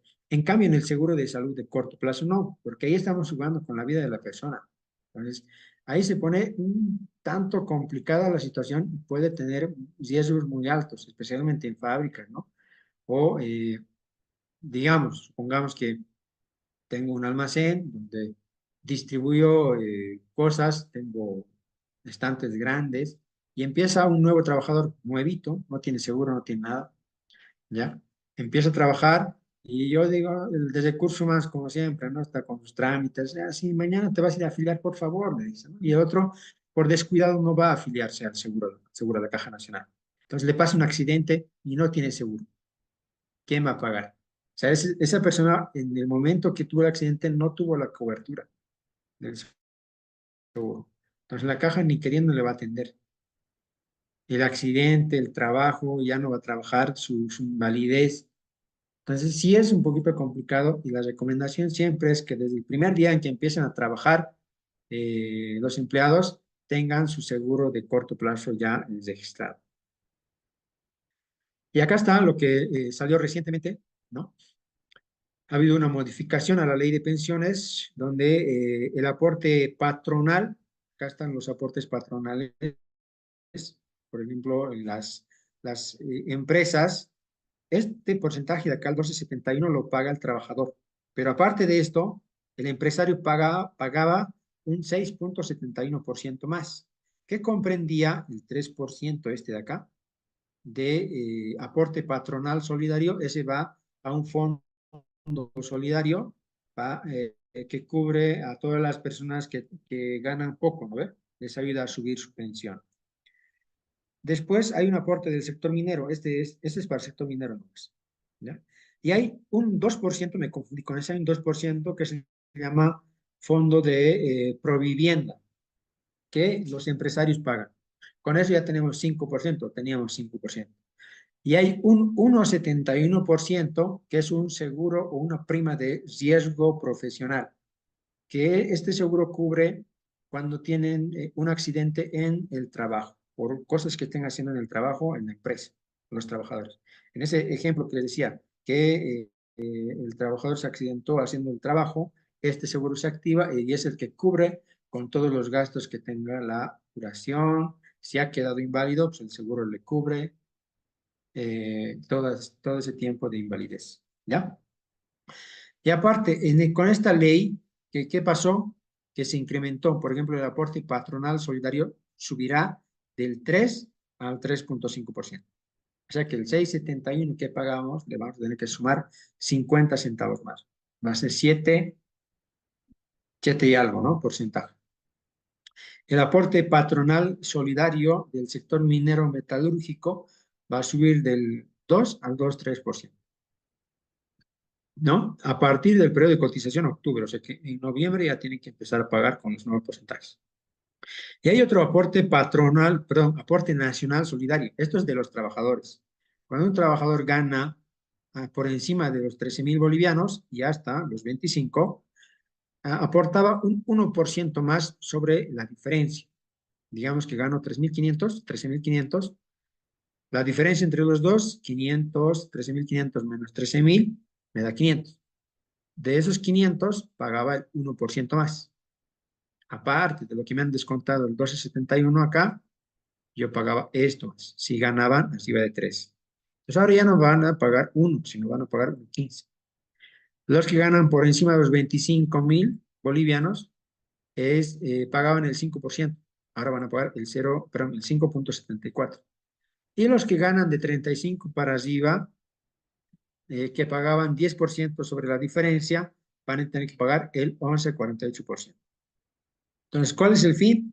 Es lo que el gobierno anunciaba, que les incrementó las pensiones a los jubilados, que son los mayorcitos, ¿no? Las personas de edad que están percibiendo sus pensiones les aumentó, creo. Entonces, ¿de dónde va a salir la plata? De algún lado tiene que salir y justamente está acá, ¿no? Los que estamos trabajando actualmente son los que sustentamos ahorita a los que están jubilados. Y ese es el círculo vicioso que siempre se maneja en el tema del seguro de largo plazo. Los jóvenes que estamos trabajando ahorita actualmente son los que están manteniendo a los de edad avanzada. Y lo mismo va a suceder con nosotros cuando estamos en esa edad, ¿no? Entonces es como un ciclo, ¿no? Hasta ahí el tema del tema laboral, ya sea en el ministerio, en el seguro de corto plazo o en el seguro de largo plazo. Ya vamos a entrar un poquito al tema del registro de comercio, que es muy importante. Entonces, este es más complicado, les diría, que es uno de los más complicados de todos los anteriores que hemos visto. Pero ¿qué es lo bueno? ¿Cuál es la ventaja? Que ellos, como servicio de plurinacional de registro, más conocido como SEPREC actualmente, y antes Fundempresa, su labor como tal no es hacer las multas, no es cobrar multas, hacen los trámites más que todo. No te cobran multas por eso. Otra, el registro de comercio como tal es la encargada de hacer el cobro, pero pues no lo hace, ¿no? Hasta ahorita, no he visto casos pequeños. Empresas grandes sí entiendo que les han revisado y todo eso, ¿no? Porque hay obligaciones que tienen que cumplir las empresas. Desde el momento que inicia su negocio, uno primero, antes de obtener el NIT, tiene que registrarse en el registro de comercio. ¿Ya? Antes. El registro de comercio, la matrícula de comercio, es el certificado de nacimiento de tu empresa. Ese es como el certificado de nacimiento, te da el nombre, te guarda el nombre. En cambio, cuando tú te registras en el NIT, en Impuestos Nacionales, solamente es un registro para pagar impuestos, esa es su fin, recaudación. En cambio, este no, este te registra la empresa, además de que te mantiene el nombre, ¿no? Entonces, este es el más importante, diría yo. Pero también tiene sus costos y como no es tan obligado, no hay quien te controle como impuestos, entonces muchos no lo hacen, ¿no? ¿Y cuál es la obligación acá? La más importante es mantener actualizada la información. Y bueno, en cuanto a qué, dirección, actividades, economía, estructura societaria, generalmente las sociedades anónimas son las que todo el tiempo registran sus transacciones en el registro de comercio, contratos, poderes, eh, eh, compras y ventas de acciones, cambios de dirección, todo eso se registra en el registro de comercio, en el CEPREC.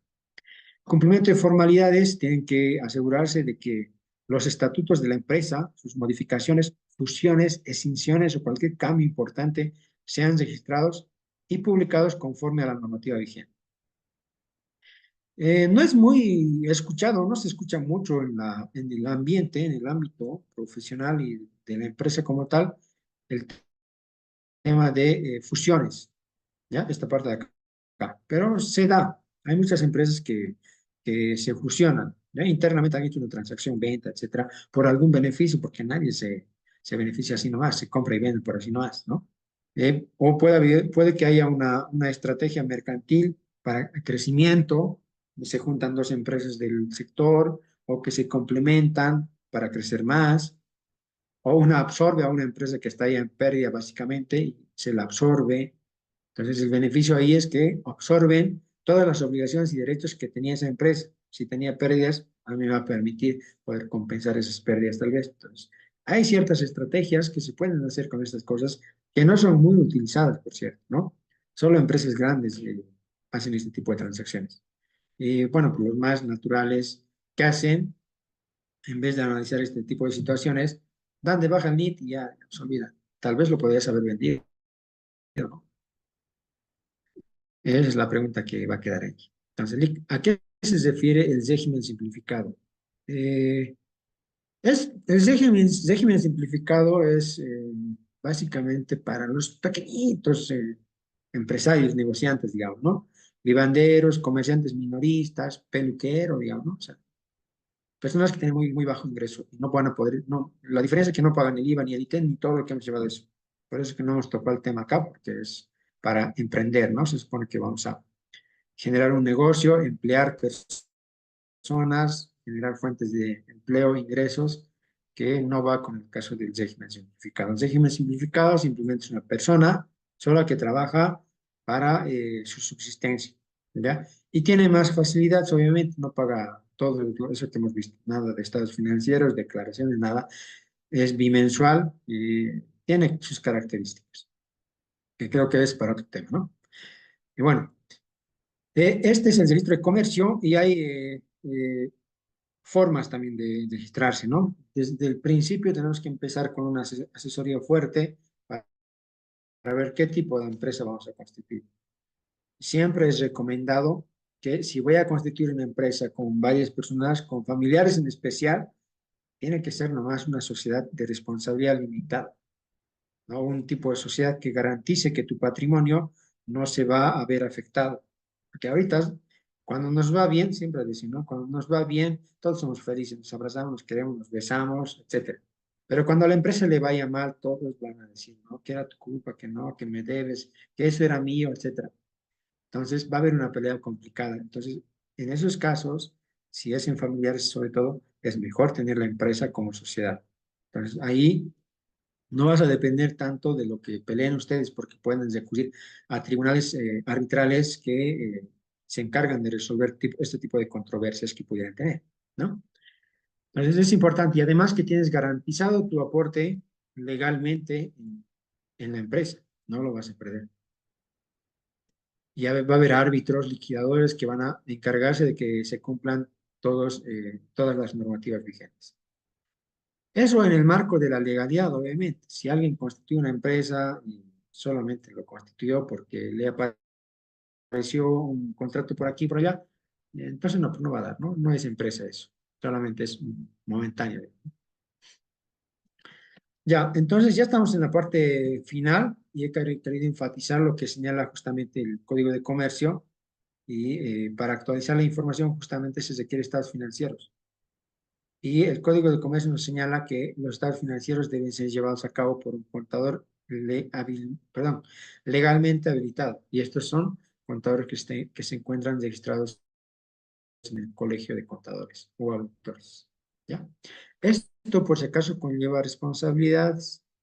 Como emprendedores, no nos vayamos a lo barato. A veces se van aquí en Cochabamba, por ejemplo, ahí a la Contraloría, dicen, ¿no? Ex Contraloría y ex Finsa, te lo hacen estados financieros, no sé, hasta 100 pesos, 50 pesos, creo. No sabes si realmente están habilitados, ¿no? Puedes tener sanciones fuertes por parte del registro de comercio, ¿ya? Entonces, básicamente, con esto habríamos concluido con la clase, ¿ya? Pero antes de concluir, eh, vamos a tocar un temita que es el tema del precio, ¿ya? En la primera clase me estaban pidiendo que cómo se calcula. He hecho un pequeño cuadrito muy fácil de comprender, ¿ya? Entonces, en cualquier tipo de negocio, vamos a entrar ahí si no tienen alguna pregunta, cualquier tipo de negocio, tenemos estas partidas. Tenemos materiales que vamos a usar en el servicio que vayamos a prestar o en lo que vayamos a vender. Tenemos mano de obra, que seré yo mismo quien preste el servicio, o la cajera, las personas que tengo contratada. Tengo costos indirectos, como la energía, el alquiler, ¿no? De la tienda, el local comercial, no sé. Otros costos, transportes, empaques, cosas así, todos los costos. La idea es que yo tengo que sumar todos los costos que yo tenga para prestar mis servicios, ¿ya? Entonces, el ejemplo va a ser, esta clase, la verdad es que se puede tomar más de una hora. Lo vamos a tratar de resumir para que se pueda entender, ¿ya? Vamos a suponer que, no sé si alguien tiene una idea, la persona que me preguntó esto tal vez me puede colaborar para hacer mejor el trabajo, ¿no? Y si no, pues básicamente eh, el cálculo consiste en totalizar todos los costos, ¿ya? Que tengamos en el negocio. Y voy a poner números, por ejemplo, acá. Si vamos a suponer que esto es una tienda de zapatos, ¿ya? Material utilizado es los zapatos que compré de mi mayorista, digamos, ¿no? Pues voy a ponerle que mi zapato al por mayor cuesta 120 bolivianos. Ya, estoy suponiendo, sin impuestos, por si acaso. Mi mano de obra. Entonces, en mano de obra que tengo, eh, en mi tienda de zapatos, tendré tal vez una cajera, ¿no? Una, eh, una supervisora, una cajera, dos vendedoras, qué sé yo. Entonces yo lo que tengo que hacer es dividir estos costos por día, cuánto me cuesta, digamos, ¿no? Entonces yo puedo dividir, por ejemplo, si mis cajeros ganan el mínimo, por dos voy a dividir, ¿no? Al mes me cuesta 5.000. Entonces voy jugando así.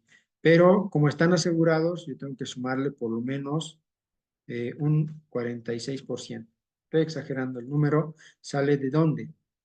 Cuando un trabajador está asegurado, yo pago su aguinaldo, su indemnización, pago su seguro de corto, de largo plazo. Entonces, todos esos accesorios casi llegan al 50%, ¿ya? Y considerando además el tema de la prima de utilidad, porque uno siempre va a pensar que va a tener utilidad, por lo tanto tiene que tomar en cuenta eso más. Entonces, en total, mi trabajador que entre los dos ganaban 5.000, con los costos con las cargas laborales que tengo se suman a 7,000. Entonces, ¿qué voy a hacer? Lo que tengo que hacer es dividir esto entre 30 días para yo obtener un costo por día. Puedo obtener un costo por hora. Si lo divido entre 8 horas del trabajo, 30 eh, 30 bolivianos por hora. Si a mí tengo que determinar aquí, esto mucho va a depender de lo que, la experiencia que se tenga en el rubro. Por ejemplo, ¿cuánto me cuesta a mí vender este zapato? ¿Será 1 hora, 2 horas, un día, 2 días? No sé. Vamos a poner que es en 1 hora vende un zapato. ¿Ya? Ese es el costo. Hasta aquí, en costos ya tenemos 150. Costos indirectos, por ejemplo, el alquiler, ¿no? Igualito, tengo que prorratear, ¿no? Tengo que prorratear el alquiler, digamos que son 3,500 al mes. Tengo que decir, ¿sabes qué? Por día me cuesta 116. Por hora, ¿cuánto me cuesta? Entre 8 horas, digamos, 14 bolivianos. Supongamos que es eso. Un zapato, 1 hora, ¿no? 14 bolivianos. Otros costos, transporte, alguna cosa que tengamos, 20 bolivianos lo voy a poner, ¿no? Que se empaques, los empaques del zapato nos vamos a poner en cajita, tal vez algún regalito, alguna cosa así, ¿no? Entonces, hasta aquí tengo 100, mi zapato que me costaba, o que compraba en 120, hasta ahorita me está costando 185. ¿Qué le voy a añadir? Mi margen de ganancia, mi porcentaje de ganancia. ¿Cuánto quiero ganar yo como emprendedor, como empresario? No sé cuánto se estilará, pero en el sector de zapatos, pero me imagino que está más o menos regulado. Le vamos a poner que es el 20%, ¿ya? Entonces vamos a multiplicar por el 20%. Entonces, por cada zapato que yo venda, quiero ganar 37 bolivianos, ¿ya? Entonces, hasta ahí, mi precio sin impuestos son 253. El zapato que costaba 120, con mi margen de ganancia ahorita, me estaría llegando a costar 253. Entonces, acá no se olviden, tenemos que agregarle el impuesto, ¿ya? ¿Y qué hemos dicho? El impuesto, vamos a tomar más o menos un 20%, pero eso va a depender mucho del análisis que se haga en cada empresa. ¿Y esto viene en función a qué? Acá. De acá en el IVA, por ejemplo, hemos pagado un 9%. Puede haber meses en los que yo tenga más compras o menos compras. Entonces, tenemos que llegar a una media. Por eso es que yo había tratado de llegar a un 20%. Es que normalmente se estila ahí más o menos. 19 y algo es, ¿no? Entonces, un 20% más. Pero ¿qué tengo que hacer? No lo puedo calcular directamente como he calculado eh, el, el porcentaje de ganancia. Yo tengo que sumarle encima de esto. Hago una regla de tres. 253 se supone que es el 80%, ¿ya? Y yo quiero saber cuánto es mi 20%, ¿ven? 0,2.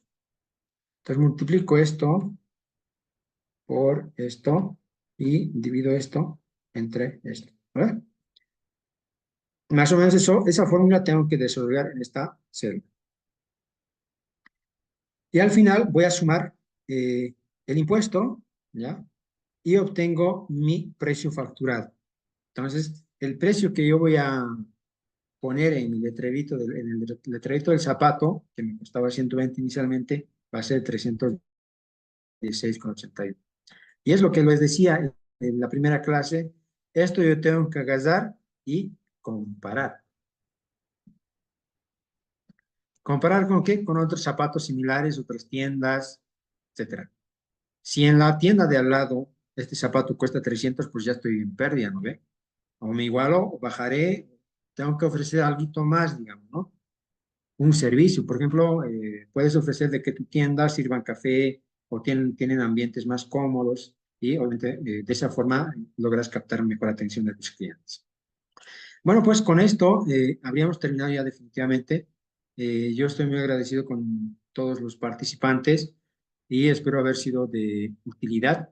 Y pues cualquier cosa, háganmela saber.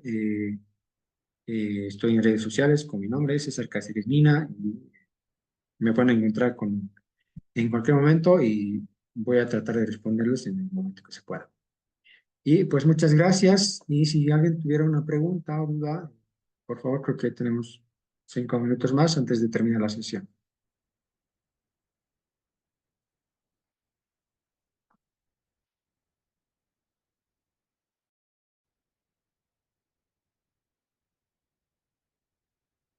Gracias, Lisette. Eh, ya creo que no hay preguntas, entonces le voy a ceder la palabra al moderador. Creo que hay algunos procedimientos que se tienen que hacer antes de cesar la clase como tal.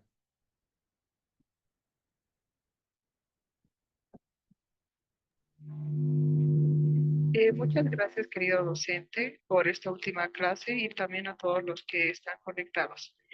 Comentarles que ya se encuentra el link de asistencia en el chat de Zoom. Por favor, pedirles que puedan ir completándolo.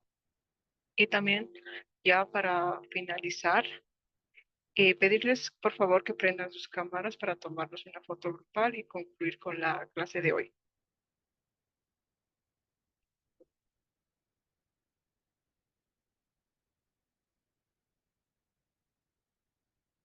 A la cuenta de tres voy a tomar la foto. Uno, dos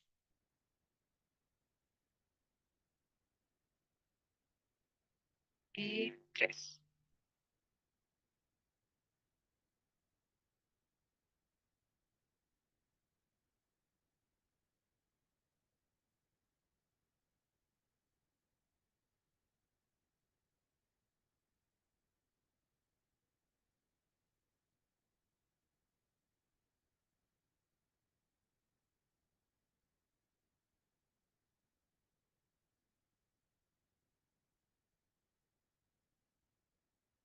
Eso sería todo por la clase de hoy. Muchas gracias al estimado docente. Gracias, Lice.